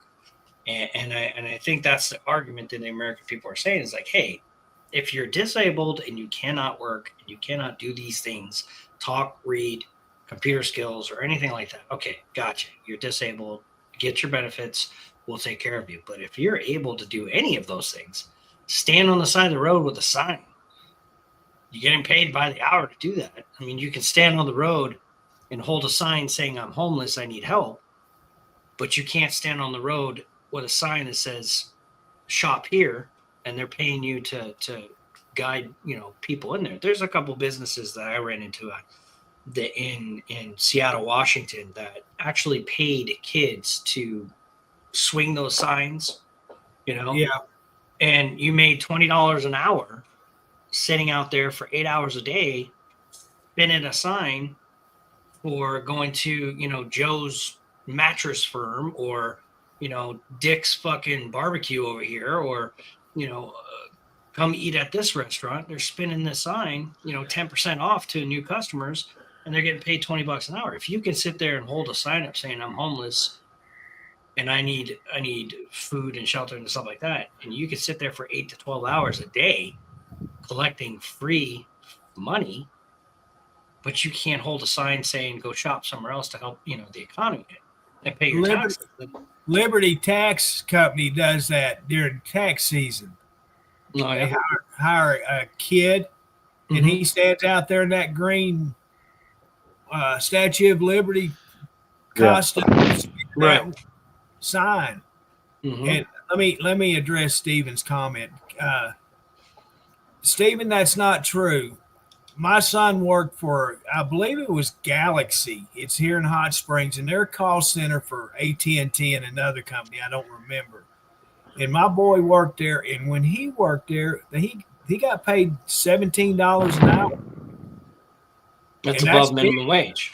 That's been years ago. So there's no telling what they're paying today. Yeah, especially here in Arkansas. Minimum wage here in Arkansas is real low. What is it? It's $11 and something an hour, isn't it? Yeah. Well, 11 hours. Okay. $11 an hour times 40-hour work week. Yeah, so that's 11. I'm doing math in my head here. $11 times $440 per week.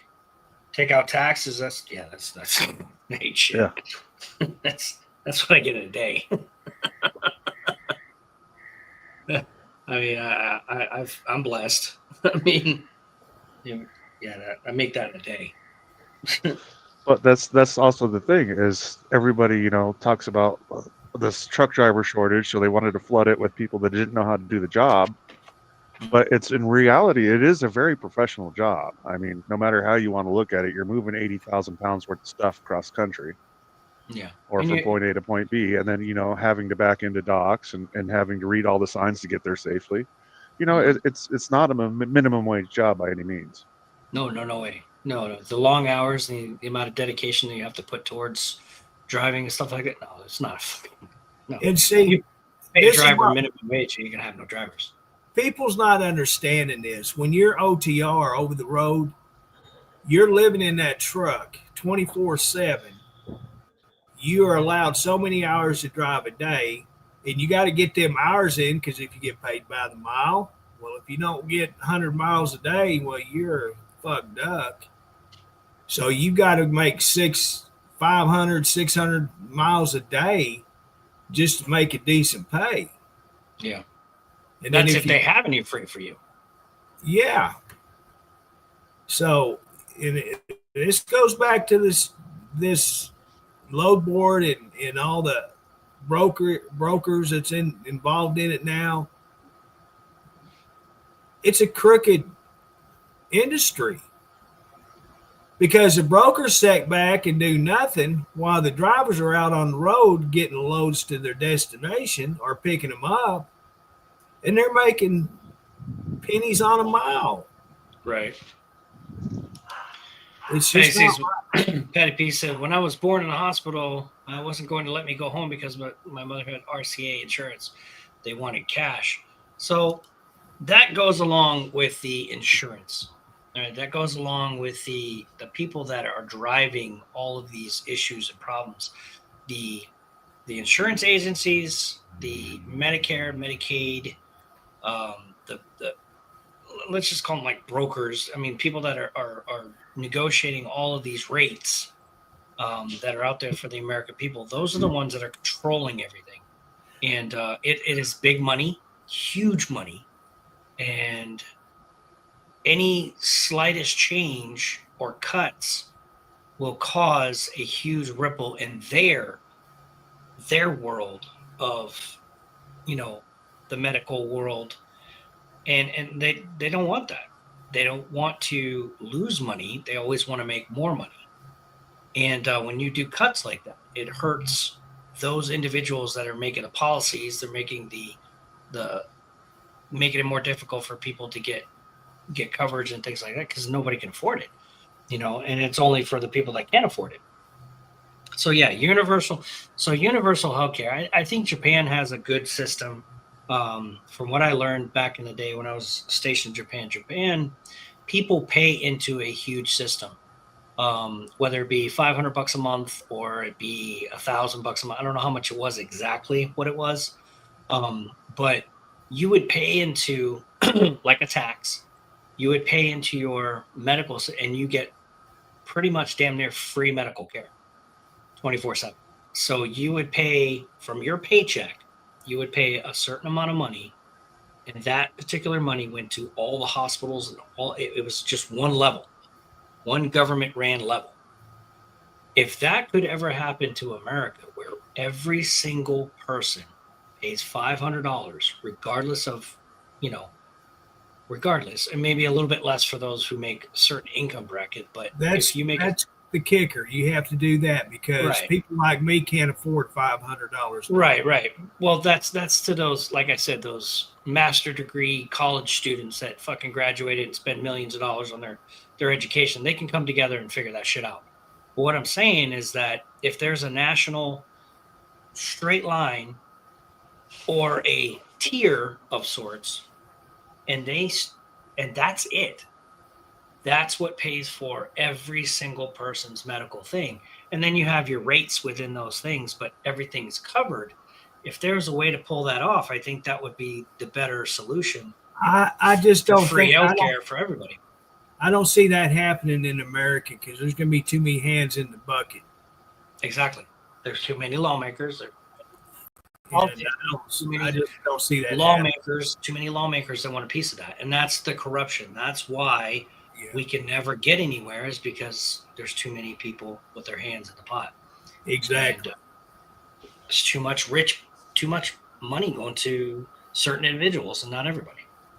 So, and you got people like the pharmaceuticals and the insurance companies that are actually running the government, and Trump is supposedly battling that right now.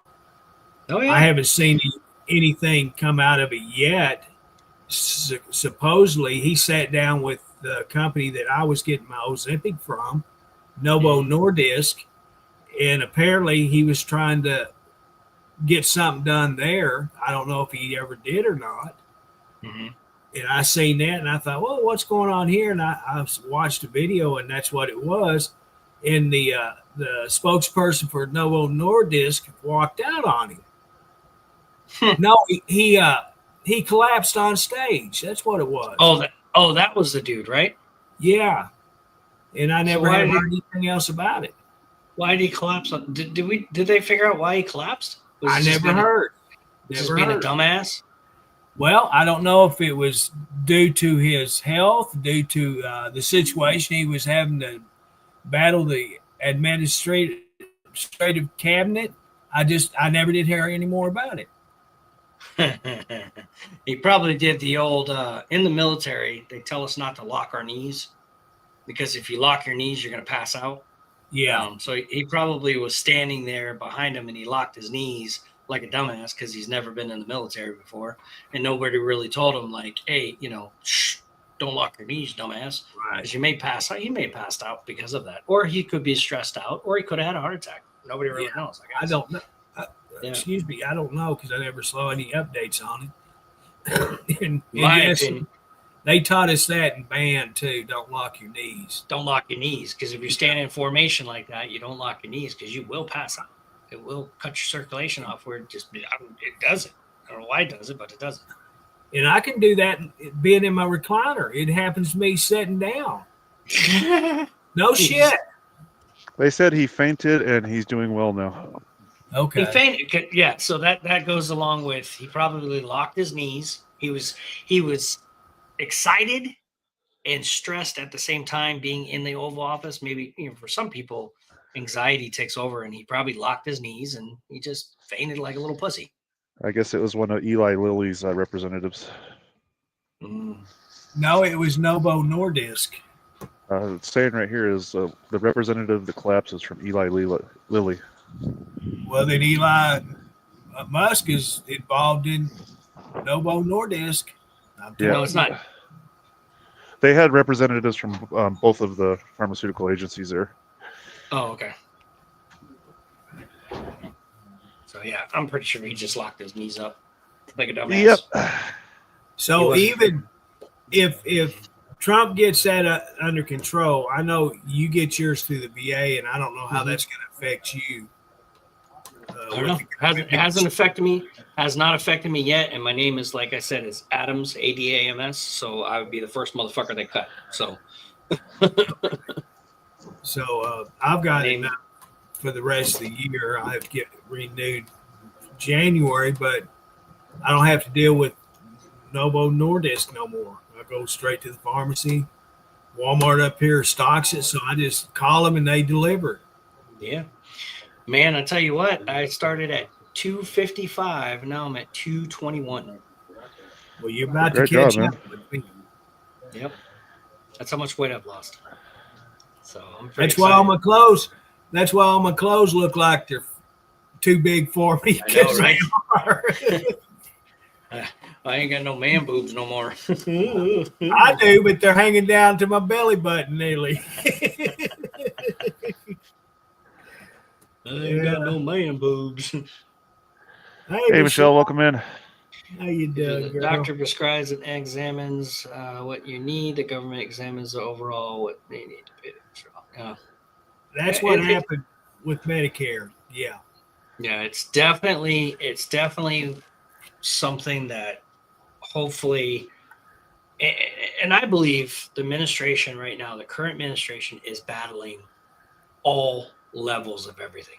Everything. I mean, everything from the House, the Congress, the lawmakers, the pharmaceuticals, the people, the banks. I mean, you even see it through the banking system. The banks are freaking the fuck out right now because everybody's getting this notion or this idea that you can custody your own money in dark wallets. Not I want to say dark wallets, but you can custody your own money. So what does that leave the banks? The banks don't have your money no more to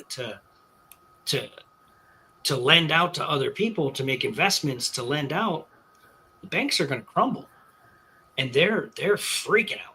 They are literally freaking out because if I can take my paycheck that I get paid for my work and I can put it in a cold storage, which I have, I can change it to a block, or what do they call it? A block thing. And I can change my money into a digital asset and I can custody my own money where nobody touches it. Nobody lends it out to another person. Nobody and you know what I'm saying? And I can custody my money and then I can move my money back and forth between the cryptocurrencies. The banks are freaking out and they just, that's why the holdup is so strong on them launching all of this stuff because the banks are going to lose control.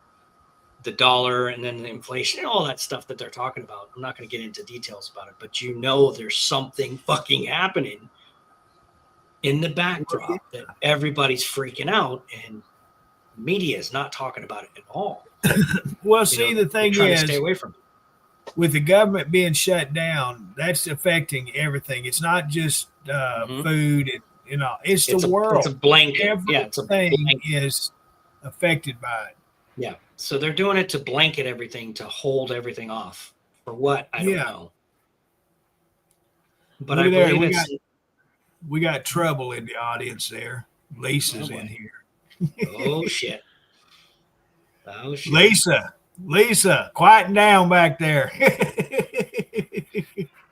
But I think November 22nd is a day that everybody should pay attention to, because that's the official launch of the ISO 2022, whatever it is, the new banking system.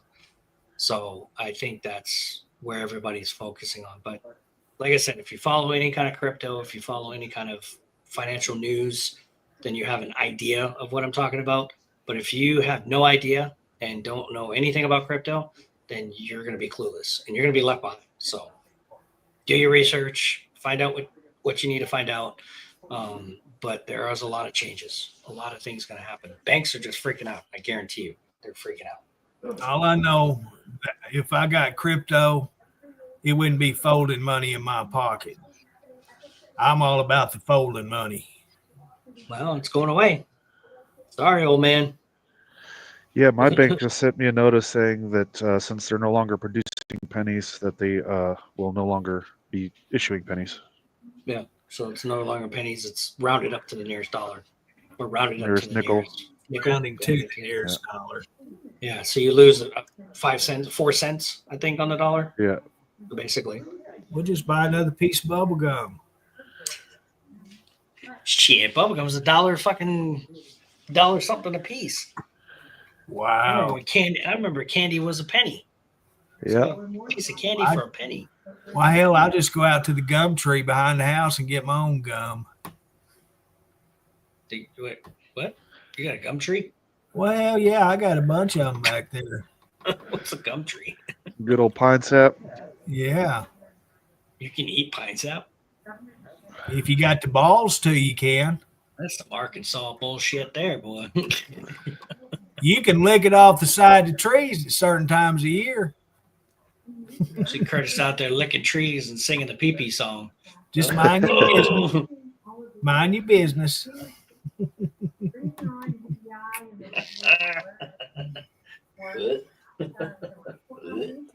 all right, Lisa. I'm just teasing you. That's it. But yeah, I hope you guys are enjoying. I'm enjoying this. This is actually one of the better streams that we've had on the Kurtis Show, and hopefully we can get more like this. I think we're entertaining a lot of people with different topics and things like that, because I can see the comments are coming in pretty quick. You know, people are they're moving. So, yeah, they're moving pretty fast. So we appreciate you guys. Thank you. Your engagement is just as important as us bringing our happy asses on here and talking about some stuff. So we appreciate you. But all right, we've been live for 2 hours. I think that's a good show, isn't it? Yeah, 2 hours, 18 minutes. All right, we'll go ahead and wind her down and say your thank yous, and we appreciate everybody. And today was a good show. It was a 2 hour and 17 minutes, and we've averaged about 20 people the entire time. So that's a good volume. Like I said before, we're not paying for the boosting, so we're not going to get out. I wonder what it would do if we did pay for the boosting. Probably have 1,600 people in here, but maybe we'll have to investigate that next weekend. Maybe we'll put our brains together and maybe push that button. I don't know where we'd have to push it on the Facebook side, but yeah, develop the program and then get it out there. Maybe. I told Kurtis I wanted to get him a video for his intro video of him dancing on a pole with an American flag going, "Come on, let's talk some business." Yeah. No, I'd have to. But I think he was against it, though. You know, I'd have to have a rebel flag. Oh, Michelle said, but with you, but they are leaving. What? Nobody's leaving. I ain't leaving. Nobody's leaving. We're just kind of like, winding down. We've been doing this for 2 hours and 18 minutes. So. And I still got to work tonight. Lisa said, "Thank you for the info." Yeah, you still got to drive, and I'm going to Conway tonight, so I'll probably go live too as well. I think we'll be going to Conway next weekend. They got a Edgar Allan Poe speakeasy. You go in and then they tell you like 4 different Edgar Allan Poe stories, and then they make a cocktail for each one. Oh, is that intricate? You yelling at me, babe? Babe? I think the wife's yelling at me. Or Daddy. But anyways, I'm going to jump off here. Kurtis, you can take it and say thanks to everybody, and we appreciate everybody watching. Thank you for watching that guy and that guy. That guy. That guy. That and the Kurtis Show. There you go. Little old me. Just little old me. You're awesome, Kurtis. I appreciate you, man. Well, thank you, sir. Appreciate that. All right, everybody in the background, thank you for watching. And Andrew, thank you for... Not a problem. Hey, Dennis, I appreciate your service. Happy Veterans Day. Oh, yeah. That's true. Yeah, if I don't hear from you, happy Veterans Day early to you, sir. All right. Well, thank you. We'll see y'all later. All right. Be safe out there. A lot of crazies on the road. Yeah. It was pretty gnarly coming back down from Kansas City yesterday. It was quite a few accidents on the road. Was there? Right there on the 49, right there by Peculiar. Okay. Hey, Brian, I've missed you seeing you there. How you doing, sir? Yeah, we had a wreck in here a couple of days ago. Yeah, one of the cats run into the other one. They got to playing and got too excited, had a collision. Yeah, we had a nice little fight here between a couple of our fur babies. They got angry at each other. Fur was flying. That's one thing, my cats, I haven't never seen them get to that level. They'll bow up very often, but they'll bow up every now and then, but nothing major like that. They're good cats. I can't complain about them. They've been together since the 2 are brothers. They've been together since they were born together, and then the oldest one, they were all 3 adopted together. Oh, that's cool. So they've been together their whole lives, you might as well say. The older one, he was 5 when I adopted him, and I don't know. I think I got him in 2019. All right. But he's still just as chipper as these younger ones. I'll hear some scuffling go on. Look, he's down here on the floor playing with one of the balls.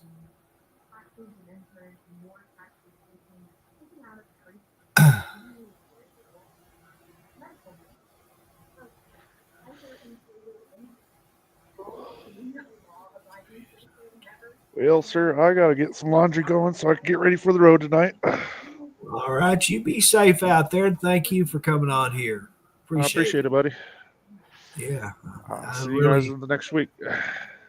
And I really appreciate you coming in and help me out, you and Dennis. That makes a difference in it. Heck yeah, man. We'll get it going, man. Yeah.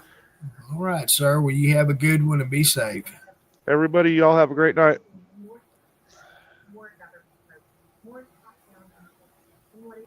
I don't know really if it's territory or what it is. I think mostly it's where one's laying at. They get jealous of one another. And if one's laying too close to me, I have these totes. I've got an L right here. That's their bridge. And they have their own certain ones that they lay on. And if one of them gets on the other's place, they don't like that. I've got quite a few pennies. I've got some old pennies. I had a penny collection that my that my grandparents started for me back when I was little. I don't know. I was probably 6, 7 years old. And I had that penny collection for all them years, and well, we just won't get into it, but I ended up not having them anymore. So, it's one of them blue penny collectors books. I had them lined up from the 30s, I think it was. I even had a couple of them plastic pennies that they had. Yeah, I'm pretty cool. Green plastic is the ones I have.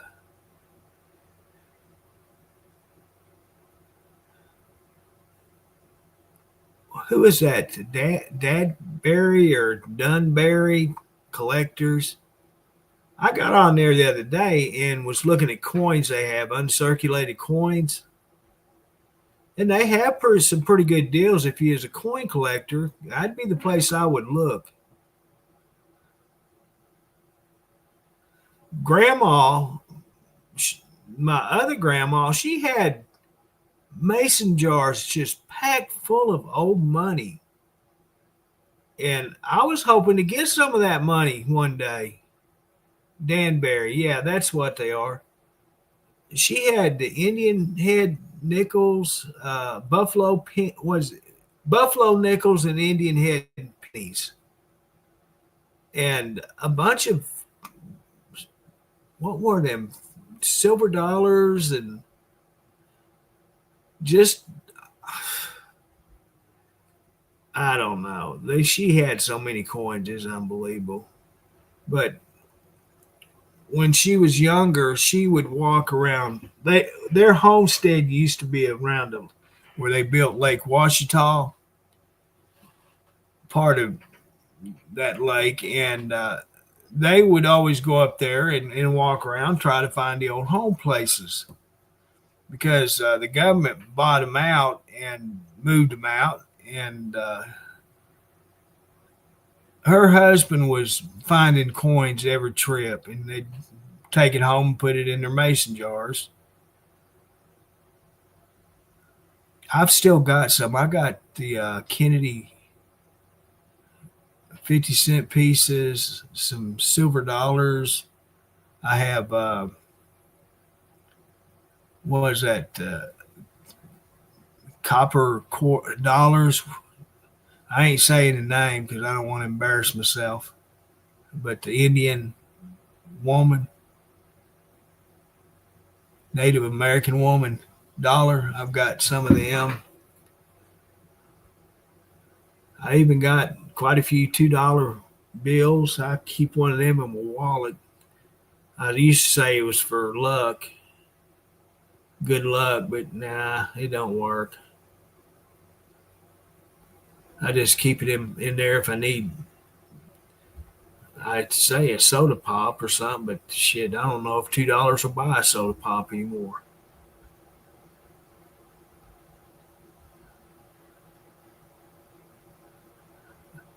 Yeah, unfortunately, that I saw that too. A lot of places. One of the Krogers, I don't know about the other. There, I'll put it to you this way: there's stores out there like grocery stores and places like that will you dump your change into it, and it counts it for you, and it gives you back that folding money. And I think that was the purpose of putting it there, to keep people from going to the cash registers with change to pay for things. Which is a good idea.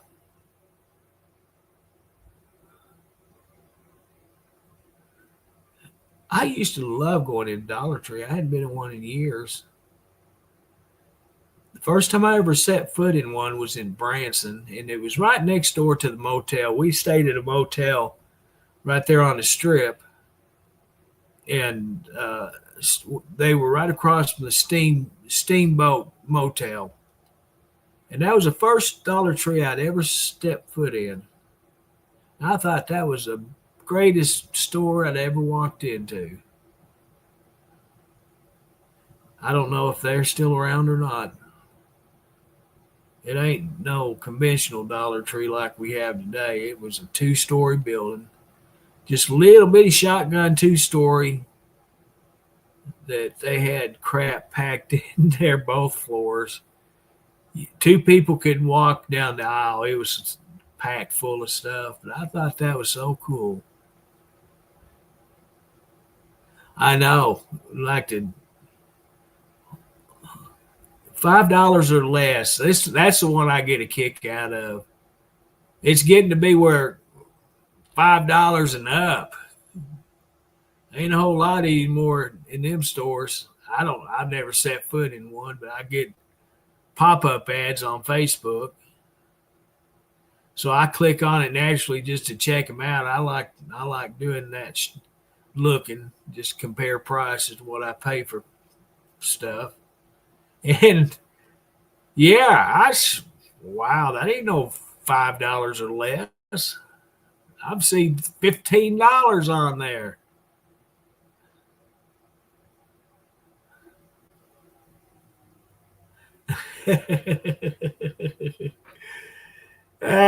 Nah, not from there.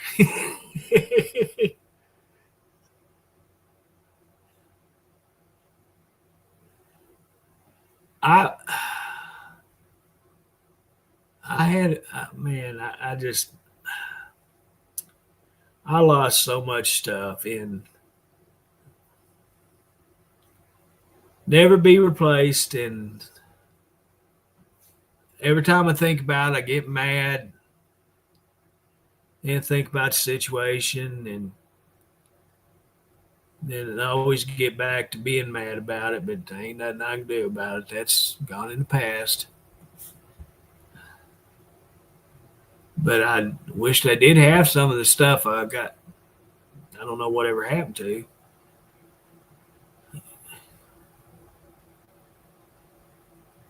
Yeah, there's some. Yeah, I was gonna say $1.50. I've seen stuff online. $1.50.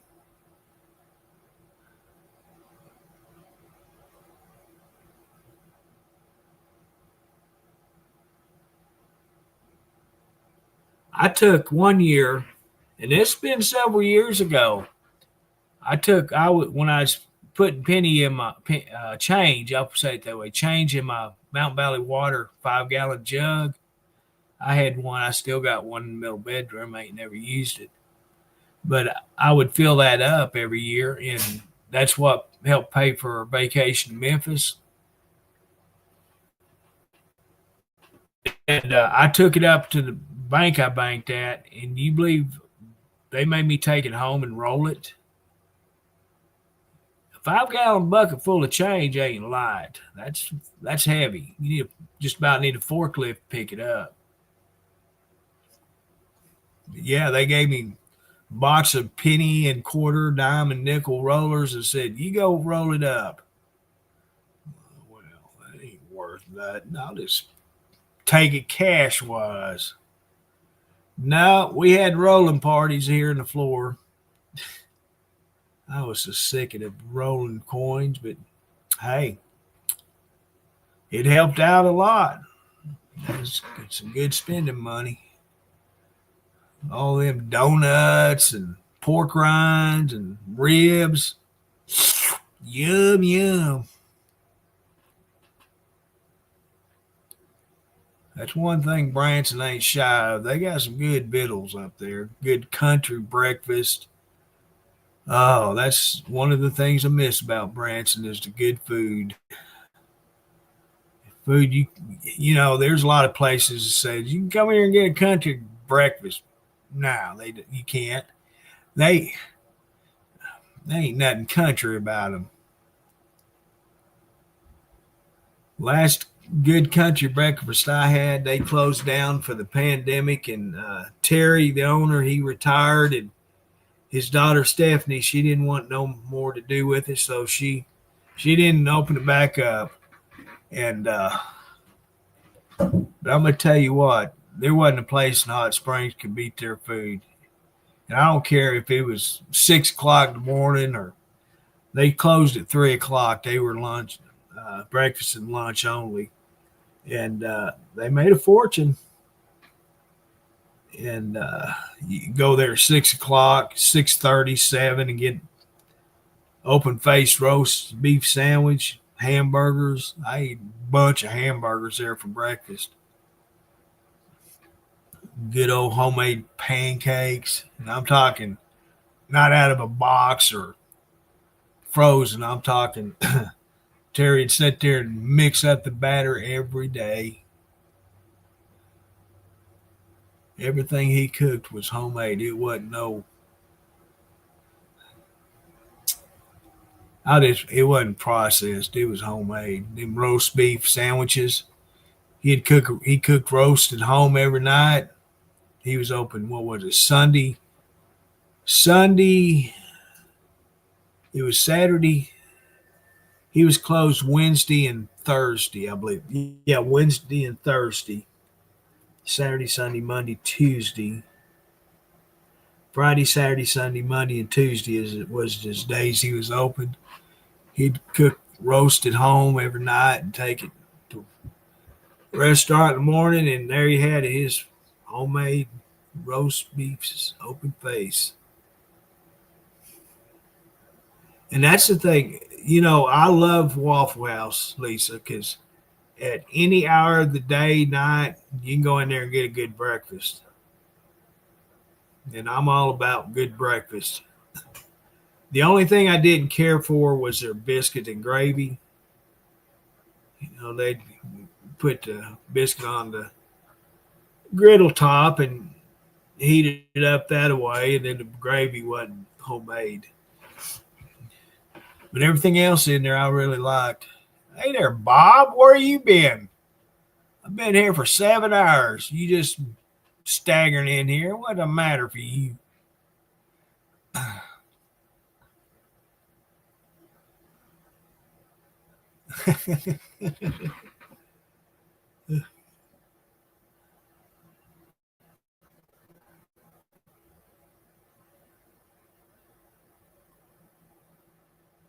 Okay. All right. Sounds good.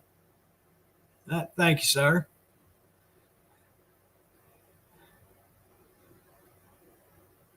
Oh, at a penny.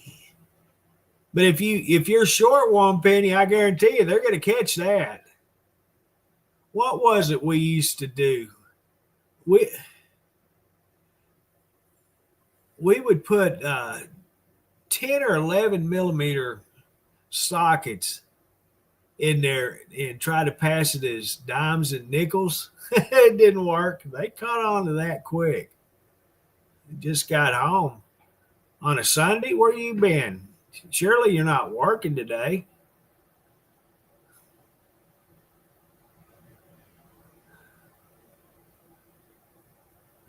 I didn't see nothing exciting in Hooters when I went to.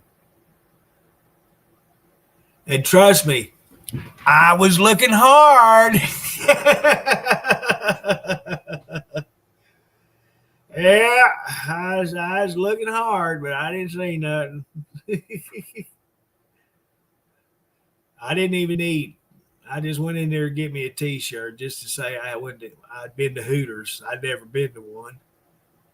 But there in Memphis, where we went to Joe's Crab Shack, there was one right next door to it, so I had to go.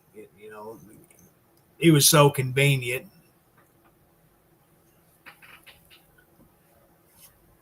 But Joe's Crab Shack finally started serving hamburgers. Wasn't too fond of, kind of fishy. And they use beer batter on their fish, which I'm not a fan of. I've never been a beer fan. I don't like the taste of it. When you put that in batter for fish or chicken, whatever, no, I don't like it. That's what I've always heard. To chicken wings is what most everybody gets at Hooters. I don't know.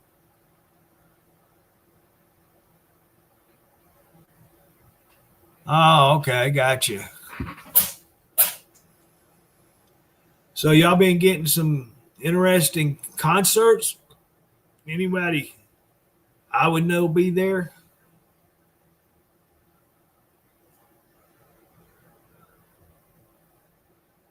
I'll put it to you this way. I've had everything the Waffle House has, everything.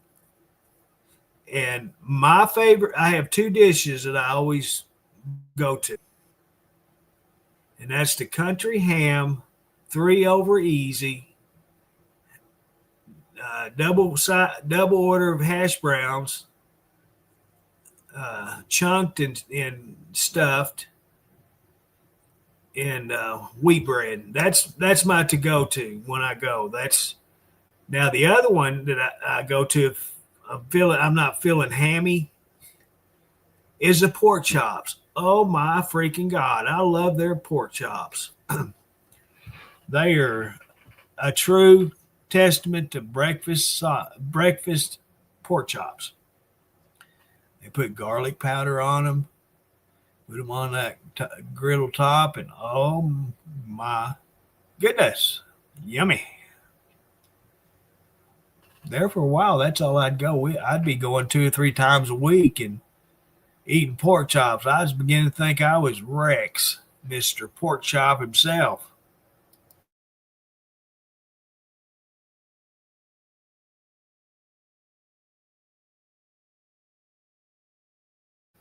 I'm sorry you had to see that.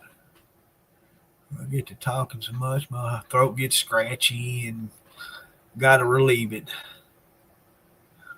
Never been to one. Okay. Well, a lot of places. What's that other one they always compare Waffle House to? There's another one that's just like it. Y'all might have it. Come on. What is that called? Anyway, there's another one, and it's just basically the same thing, just a different color and name on it. I think they serve pancakes where Waffle House serves waffles. And they have good waffles. I'm just not a waffle person. I'll take pancakes over waffles any day.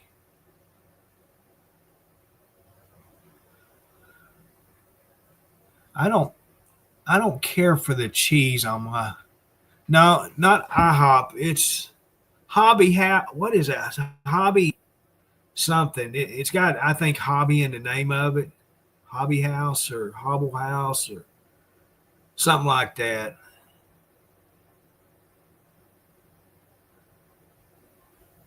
Yeah,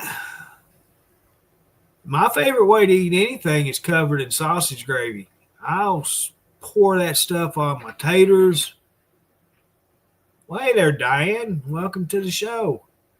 My taters, my eggs, biscuits. I put it on everything, even my meat. Huddle House. That's it. Thank you, Rebecca.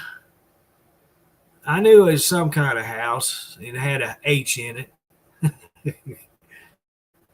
Yeah, I've never been to the Huddle House, but I've seen pictures of it, and basically it's about the same thing, just different name, different color.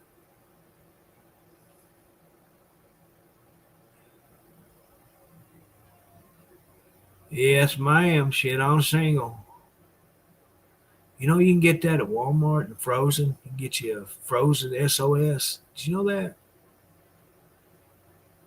And I don't know if you have to supply your own bread. That's one thing I don't know about, you know. Down here we have beef chips and that in the shit.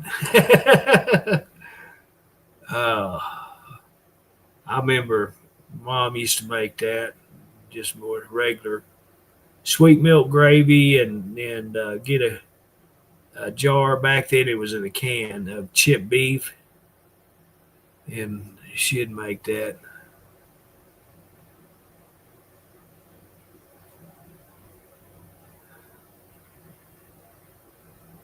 A lot of stuff my mom and grandma used to cook that I really, really miss. And I'm not saying that's the only reason why I miss them. You know, I do miss them a lot every day. But they were so good cooks that I'll never, the rest of my life, I'll ever get a meal like that. Just good, what I call Southern cooking, home cooked. That's what I was raised on, and just never will. I can make gravy. It's been years since I made it, because that's Grandma taught me. Mom and Grandma made it a point that I knew how to cook, and so I can cook. I just can't no more. I bought that stove thinking I could use it to be at the stove to watch over the cook, and I can't even do it. But yeah, I miss their cooking so much. I know that's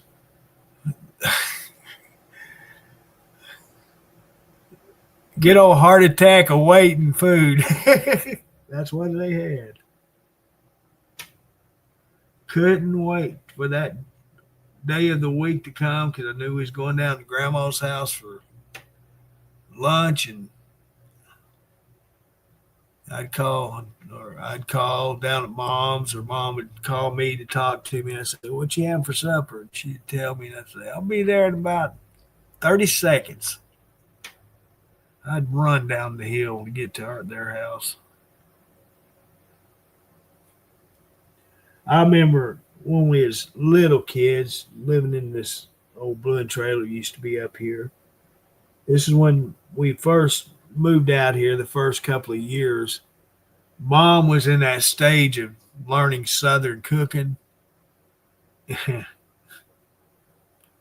And Grandma tried her best to teach Mom how to make biscuits. And they were just pull biscuits. They wasn't no fancy biscuit, but damn, they were so good.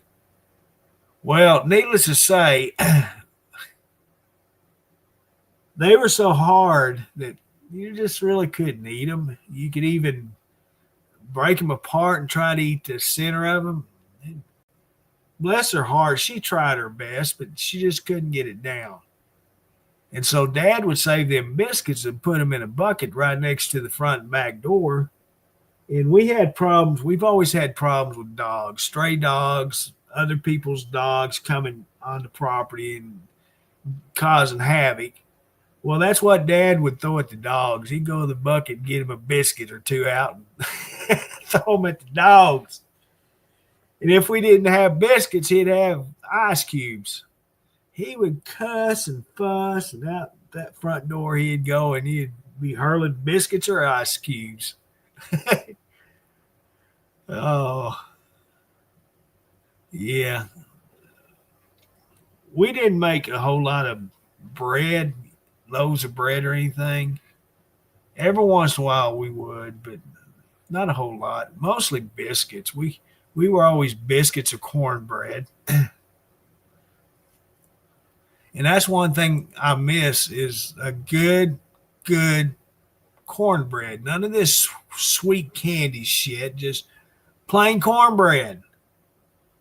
And the only place that I know where to get that, I don't even know, they may have changed their recipe by now, is out down here at Riverside I used to stop at.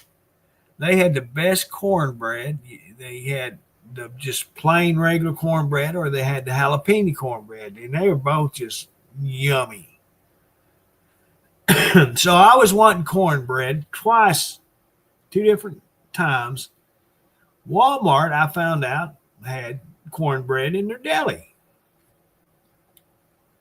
And so I ordered a batch one time. The first time, it sat in the fridge till I threw it away. I just didn't want nothing to do with it. I was gotten one of them moods. I couldn't eat. Nothing sounded good. So it sat in there till I threw it away. Didn't even open it up. Second time I did, they had a big helping of it. I don't know how many pieces it was, but there's several, but they had smaller cubed pieces. I took one out of the package just to try it. I was in a cornbread mood, and it was so sweet. It's like, I don't know. They probably put a couple of gallons of honey in them or something because they were so sweet. Then the last time I did, I ate 2 pieces. I got the bigger cuts. There was only 4 in a package. And so I ate 2 out of it. They were still sweet, but they wasn't as sweet as the first batch I got, a second batch I got. I threw the other two away. But that's just all so many things that I miss. That, like I said, I know I'll never have the opportunity to eat them again. I put the bug in my brother and my nephew and my son's ear, say, when you're cooking that good old stuff, why don't you think your brother, your dad, or your uncle and bring me a plate up? Have I seen a plate? No. I love pinto beans, fried taters, cornbread, and big old onions. I tell you what, I got a, what is that, 2 pound bag, got a little slow cooker I ain't never used. I got a package of salt pork in the freezer that ain't no good now. They so old. And so I just need to throw it away. But I always like to put a couple of slices of salt pork for the saltiness of it, and then put a ton of bacon in. I'll take a package of bacon, cut it in half, and just put either one whole, well, it'd be half a pound, and then freeze the other half. And that gives a good flavor. I don't put nothing else, pepper maybe. But I'm not a big fan of putting all these exotic seasonings in my beans. Now, I do love Cajun seasoning in my soup. That's one thing I really miss this time of year and in the winter time is my homemade chili and my homemade soup. I got in trouble for calling it soup because it's got meat in it. That's a stew. That ain't no soup. Soup don't have meat in it. Well, I come from, by God, soup has meat in it.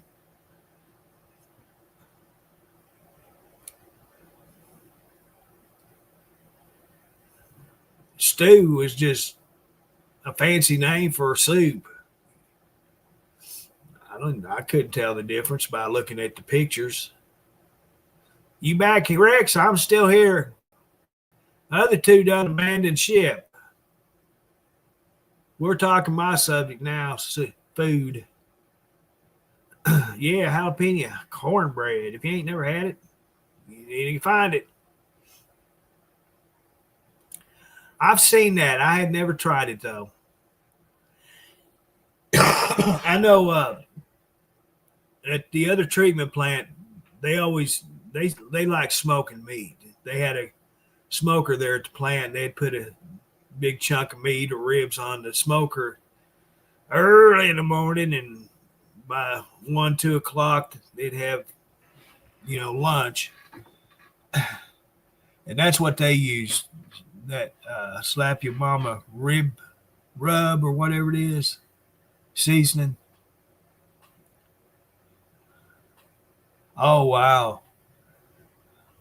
See, when I made my chili, it really, it wasn't from scratch. I scratched my ass and say it was, but I'd open up 2 cans of pinto beans and 2 cans of diced tomatoes, can of tomato sauce, and usually I would use Polish sausage in it. And that was Carol Shelby chili powder, which I'd have to add chili powder and cayenne. It come with cayenne in it, but I added a little bit more than what they sent it. What I have: chili powder, cayenne, and there was something else. Oh, paprika. And that's what I made my chili with. So I didn't have to cook it long like you would having to start out, slow cooking it like that. And I did the same with my soup. It was out of a can. The vegetables there at the end, I was using frozen vegetables. But Polish sausage is one of my fallback meats that I like to use in everything. A lot of dishes I made. like my cabbage and onions and Polish sausage. That's fit to eat. And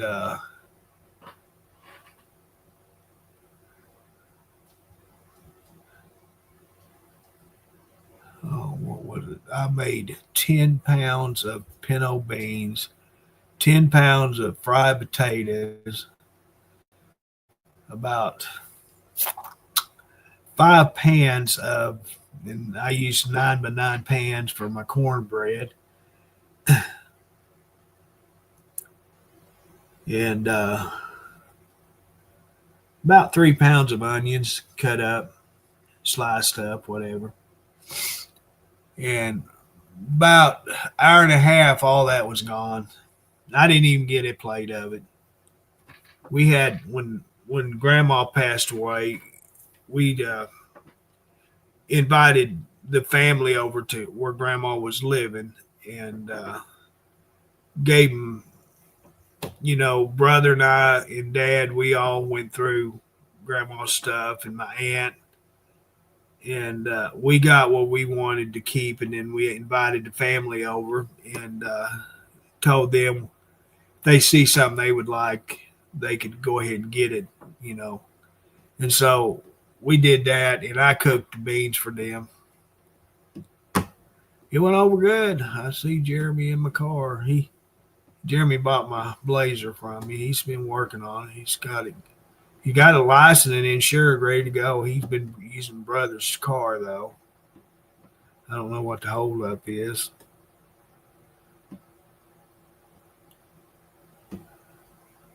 No telling what he spent on a stereo, and he's got one of them bumpers, you can hear a mile away. Rattle your windows when he fires it up. I was that way one time, too. I think I got more important things to worry about than a damn radio. Especially him.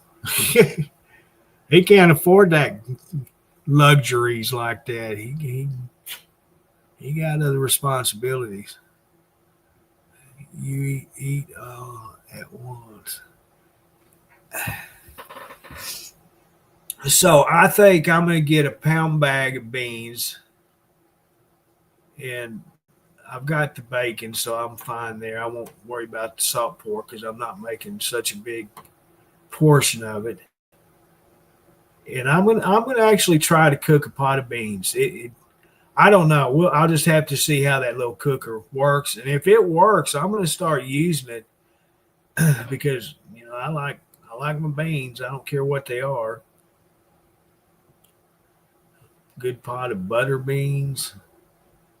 Pintos, navy beans.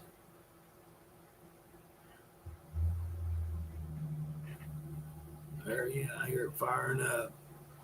I used to be in the CB, Rex. I was heavy in it till I got married and I had to sell everything.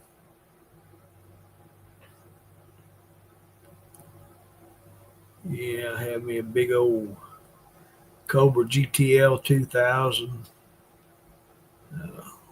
Silver Eagle Power Mic desktop, one of them lollipops. Had me a 500 watt foot warmer. Big old Starduster antenna. But apparently at the time, my wife at the time decided I didn't need all that, so I had to sell it. Oh yeah, we are too. They're saying we're supposed to get in the 30s tonight. Well, tomorrow night it's supposed to be in the 20s. So we'll see. They said that we were supposed to get down in freezing last night, but it didn't happen. 47 was what it was when I woke up this morning. And it got down to 51, and then it got down to 47 by sunrise. Here it always drops like anywhere from 2 to 5 degrees when it starts getting good and bright. I don't know why it always happens. And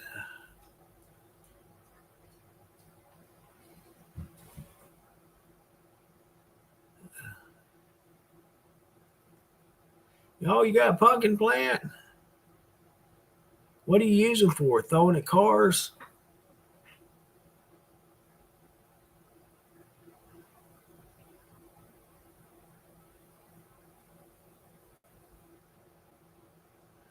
Yeah, I checked that stuff out there, Rex. I see all that information about them. I'm just not into that no more. I looked back into CB radios back when Dennis was over the road, and I could get set up for about $1,000 with something I would say I'd be happy with. I know you're never happy when it comes to the electronics, but it would be a good start for me. And I if they weren't out of stock of that certain radio I was wanting, and it was back ordered, any dealership you went to buy it, they didn't have them and they was back ordered, so nobody knew when they were going to be available again. So that kept me from buying, because if they were available when I was looking, I'd have been set up here at the desk with the stinking radio again. I've got the antenna pole still up. It's against the house.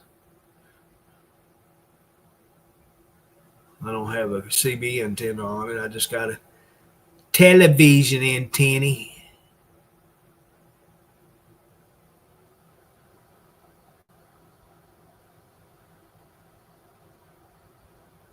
I saw somebody posted where their remote. Oh, crud. Where it makes the antenna rotate. We can control the direction of your antenna from the inside the house. Rotor. I don't remember, hell. Anyway, it burned up. There's a hole punched in the coax. That sucker had a coax that big. Did a lot of damage, set the ground on fire. And he didn't understand how that happened. Well, I would have told him what causes that. It's called lightning. He didn't have his antenna and coax grounded good. That's a big no-no. Yep.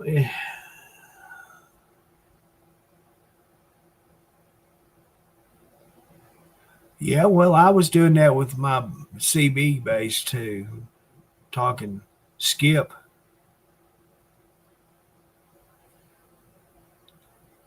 There was 3 of us here in Hot Springs that were, any one of us, once we keyed up, if you was anywhere in the county, you was gonna hear us. But certain times of the night, you could get on there and go the side bands, and you could talk anywhere you wanted if it was available. I ain't kidding you. But yeah, things I've done in my life, some good, some bad, and that radio, I spent a lot of money doing a lot of upgrades to it, so it wasn't stock. Plus that 500 foot warmer, I had a preamp and a biamp, so it'd get out there and touch you. Yeah. When I keyed up, you couldn't talk.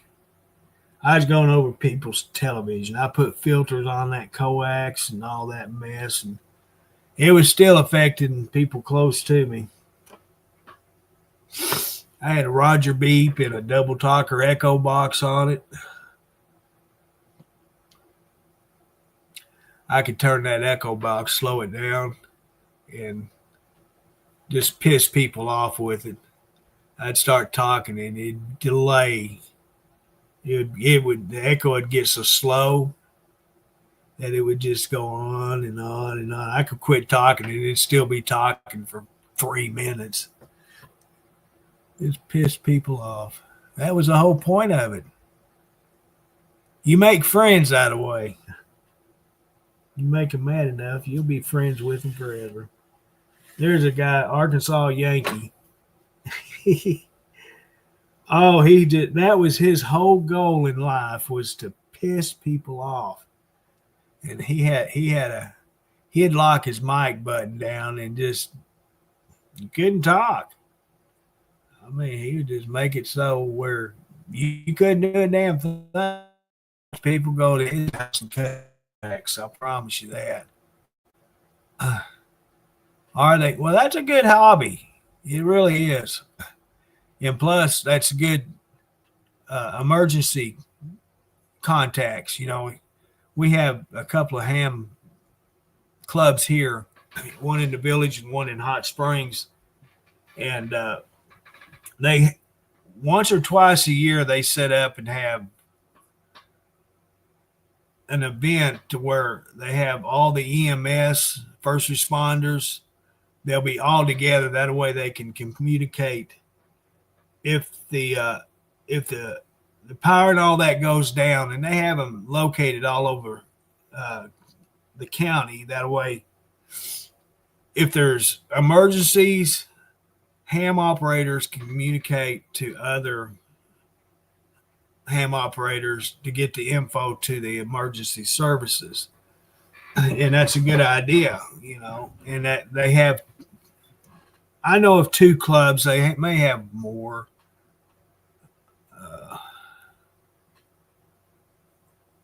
But they do that once or twice a year.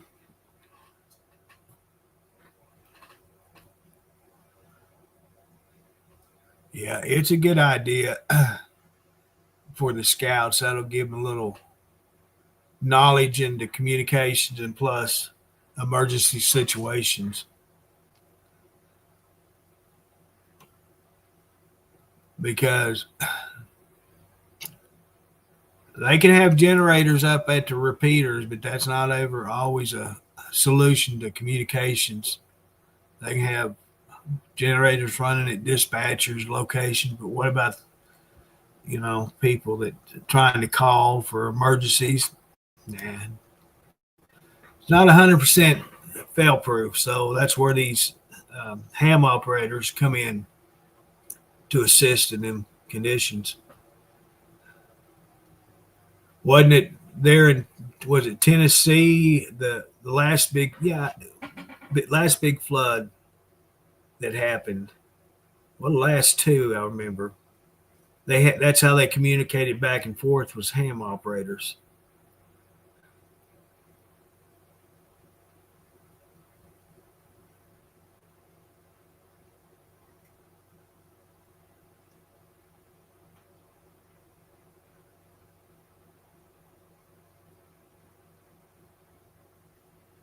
Yeah, that's the way it is here.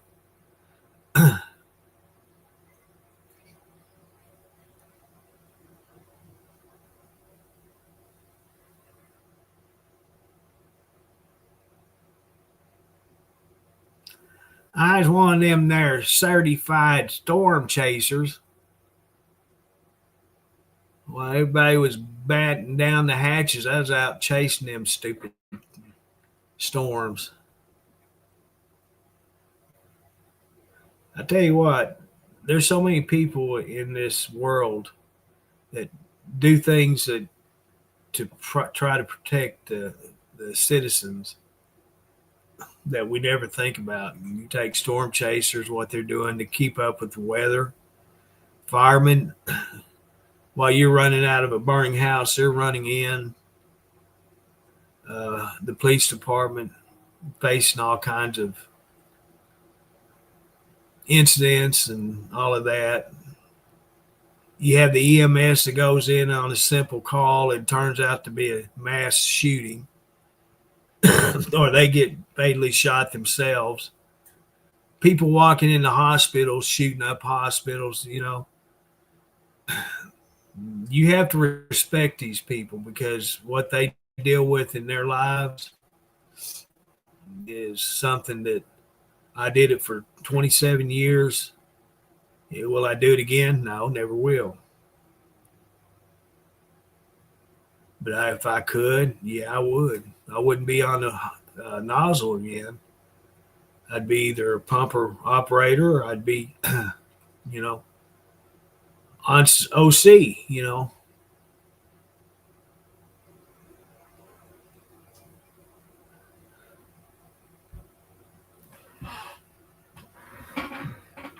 Because that's what I would like to do. I just can't do it no more.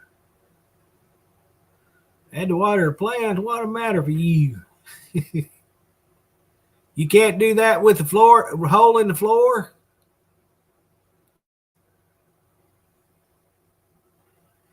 Not no paranormal investigator, not me. You can have all that you want.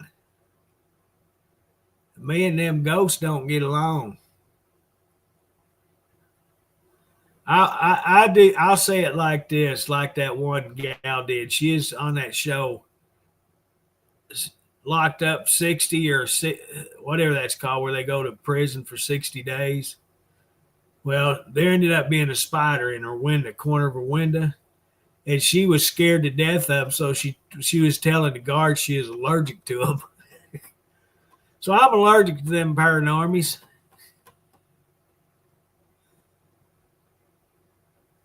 They still are today, and they're more sought out today, Rex, than they were back when you were really into it, because they've learned a lot from it. They learned that they can operate off their vehicles. They can be mobile operators to where they can go wherever they need to. They're not just have to sit in one spot. They can get out and get to wherever they need. If they need to be airlifted in there, they can get them lifted in. However, they need to get some kind of communication to the people that's cut off from civilization. And that's why I say it's a good thing for the Boy Scouts to be doing that, because they have a lot of Boy Scouts to volunteer for that, to assist in the natural disasters. And with that specialty, it really helps them out. Dennis, I wasn't even paying attention to that. There's 23 in there showing right now. I don't know if it got up any higher or not. You know me, I get to running my mouth. I don't pay attention to nothing.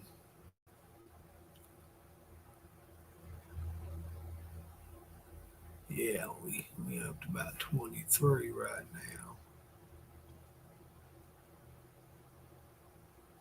Truckers TV 26. YouTube 0 and Truckers Television 0. So Truckers TV is pulling the load.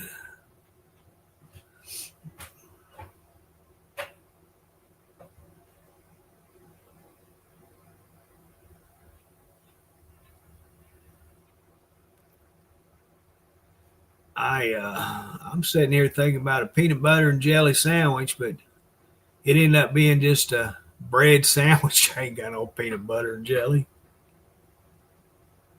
I got it. I don't know. Does peanut butter last forever?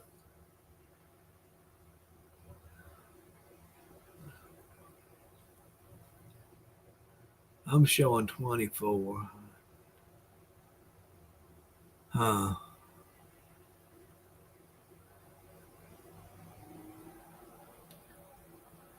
$24. Howdy, everybody out there watching in the background.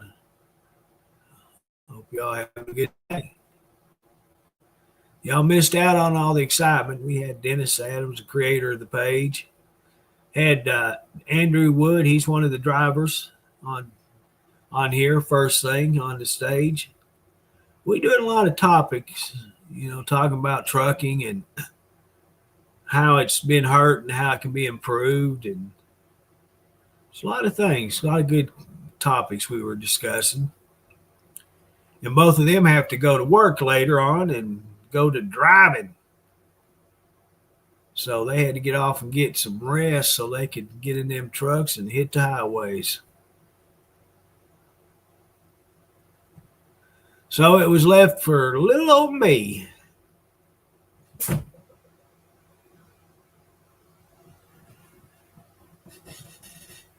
But welcome in. Glad y'all here. You just sit back and listen to my nonsense right now. Oh. See, Lisa, I done forgot what you didn't know about, and you're allergic. Yeah, I done forgot what it was. Peanut butter. I mean, it's jelly, for sakes. Can't be allergic to jelly.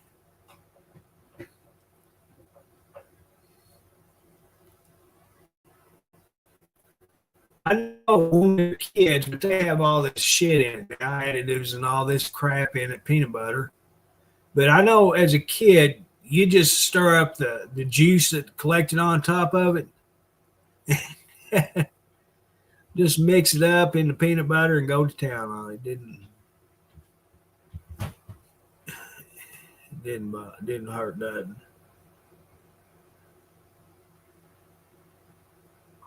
Yeah, peanuts. I bought them wasabi almonds, Diamond brand. I used to love them things. And I ate some last year, I guess it was. Boy, they hurt me so bad. My stomach hurt. So I didn't eat no more.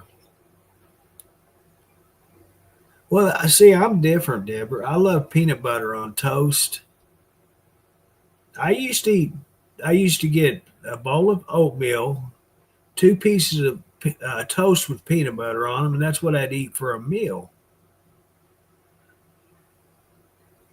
And I guess I burned myself out on peanut butter because I had bought a jar and I used it one time and put the lid on it, and that's where it's been ever since. I hadn't touched it.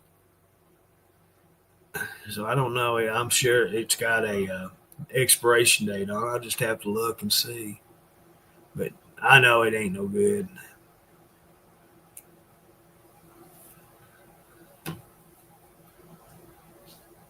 That's why I wish they had single serve products.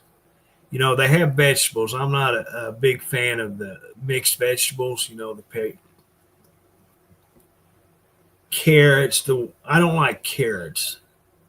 Green beans, corn, carrots. Well, I don't, like I said, I don't like carrots, but I like the other. Yeah, but they have it, and they have green beans, corn. I think there is one other vegetable that they have in like 7.5 ounce cans, and that's enough for me one meal. And I keep it in stock. I got it there on the counter or the shelf. But I wish I had more vegetables like that. Yeah, I could buy frozen. I know that. But I don't.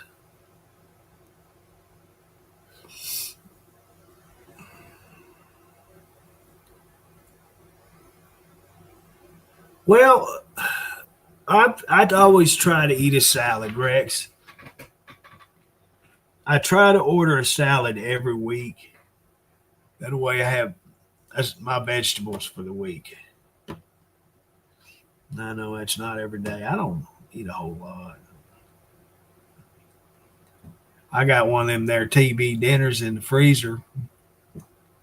The highlight of it is the brownie, You cook the brownie and take it out and let the rest of the food cook the rest of the way. Well, that's the highlight of my meal. Get that brownie out of that tray and eat it while the food's cooking.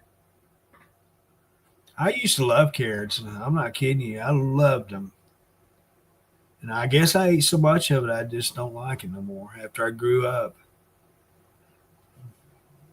Just don't like it no more. I've never had candied carrots. I've seen a lot of people do their carrots like they do sweet potatoes. I've never tried that. No, I never tried it. I love me some sweet taters. Don't get me wrong. I love sweet taters. And my grandma, she made the best sweet potatoes you can find on the planet.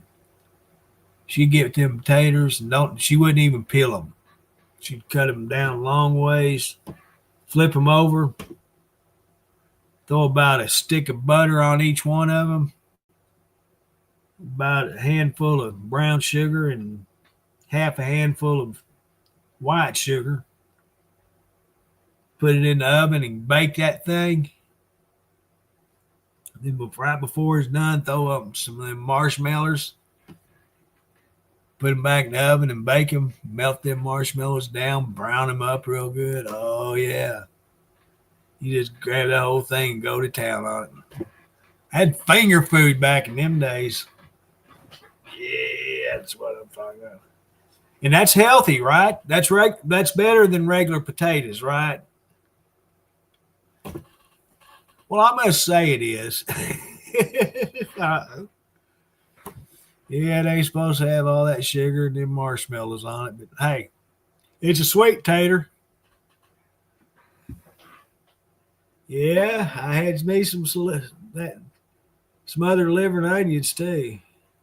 No, I don't. You take one, stick him out, and suck it in your mouth.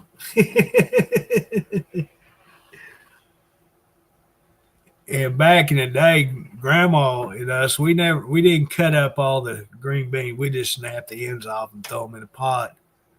And we could walk around like we had a cigarette in our fingers. But it'd be green beans. Yeah. Have a big old piece of fat back in there, or bacon, onions. Oh, yeah. I got to frying my green beans. I just throw them in a skillet, put some onions and some bacon grease in there, and fry them up. Then I'd get corn, just regular sweet corn, and mix it with the green beans in the frying pan and fry it together. And yeah, I wonder why my health's the way it is. Surely it ain't my cooking, my diet.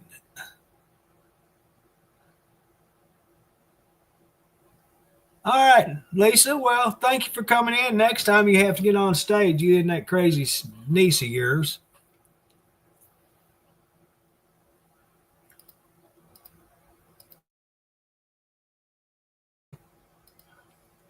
You be safe out there on them roads and take care of yourself. I'll talk to you later. Yeah.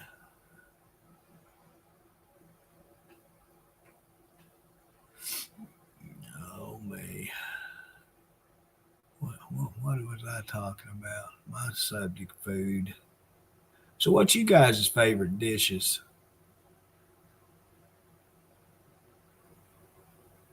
I don't know what I would consider my favorite.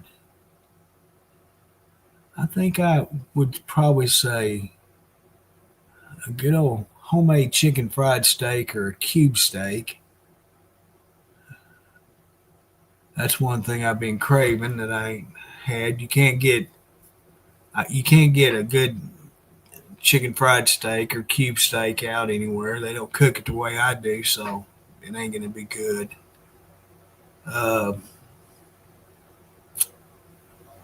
What else could it be? I've been craving barbecue too, but unfortunately, we have one barbecue out here, not close, but it's closer than town. I'm just not a big fan of their barbecue, but if I have to, I'll go up there and get it. Now, the place that I've been going to lately, where Cody and I met up for lunch, they supposedly have ribs. They smoke their own ribs, and I've never tried them, but I may have to try them someday. But the place that I like I looked at their prices on their dishes that I used to get, and holy crap, I'd end up spending $100 bill just for me. They just skyrocketed on the prices. I know that stuff is expensive. They're getting up in the 20s, Dennis. They're not really, I didn't see anything over 30. It got up to 28 that time.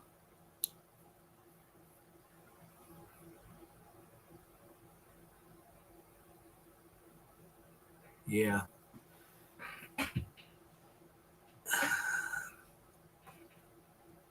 I don't know. It's really hard. I guess fried potatoes and beans is one of my favorites, probably because I don't eat it. Another thing is breakfast. I guess that's the most craved thing I've had is for a good breakfast. Eggs, and I'm not talking about scrambled eggs. I can do my own scrambled eggs here. I'm talking about fried eggs, hash browns, shredded, with big old chunks of onion and ham in it, and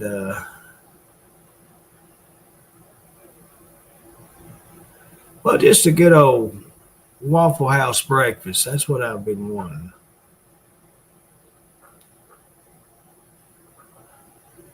Boy is supposed to be going to breakfast with me on Saturdays, but he hadn't done it yet. And I kind of expected that. You know, when he's standing there with his hand out and you give him what he wants, and then he's talking his shit about what he wants to do and all. Well, no, it ain't going to happen. So I didn't hold my hopes up too high.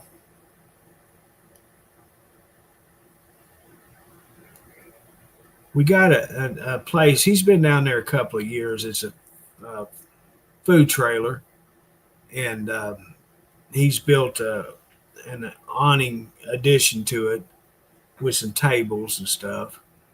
And I tried his hamburgers. Cody stopped there and got me a couple of hamburgers. And I wasn't too fond of the hamburgers. What page are you on? Truckers TV still has them.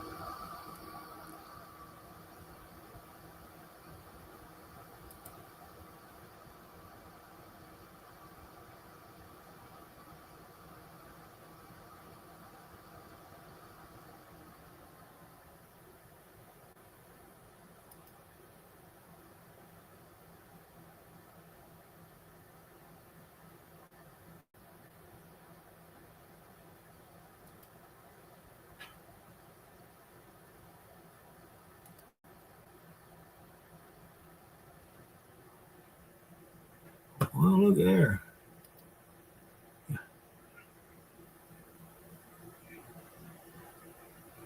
Love Peterbilt's is top fan on, and Robin Marie Berger is top fan on YouTube.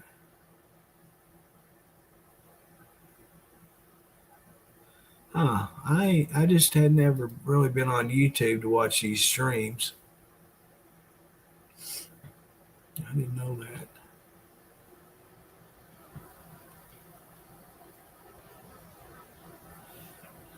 I don't know, Dennis. It ain't really. Who was that? Deborah said she saw 31, and I don't think it's helping what right now, like it did with you.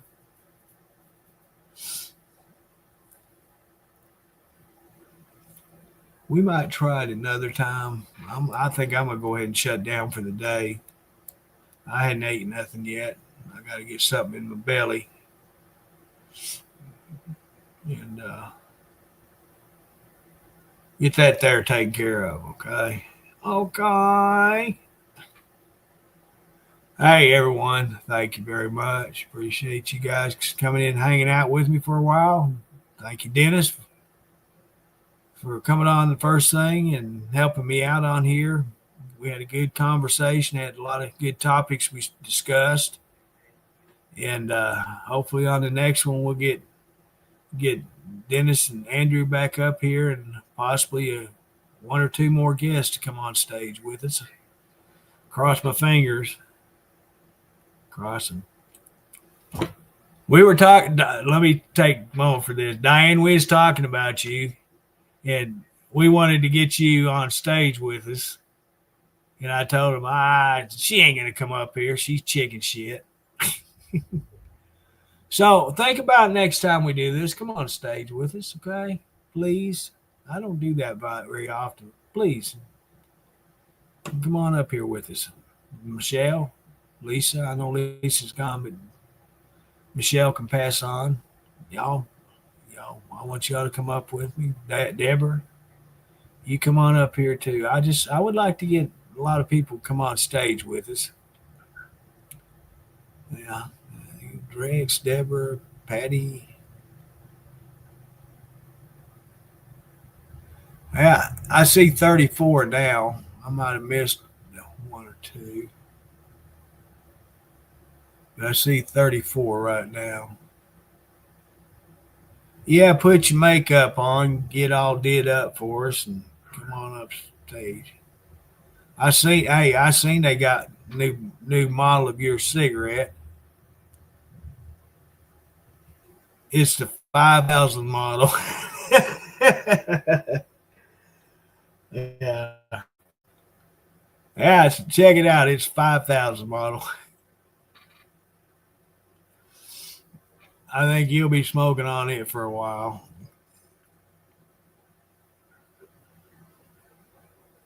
Yeah, it did. If you want to, when we do another one, we'll try it out when it's fresh, and first getting started, see how that helps out. But once again, thank you guys. Who else was in here? Patty, I don't want to forget you. You done bitched me out for supposedly not saying hi to you. Oh my goodness! Don't get on to me. But hey, guys, thank you. I appreciate it. Y'all come back on the next one. Hopefully, you get your notifications and all that. And if not, just keep an eye out. Y'all have a good one. I will talk at you on the next one. Thanks again. Appreciate it.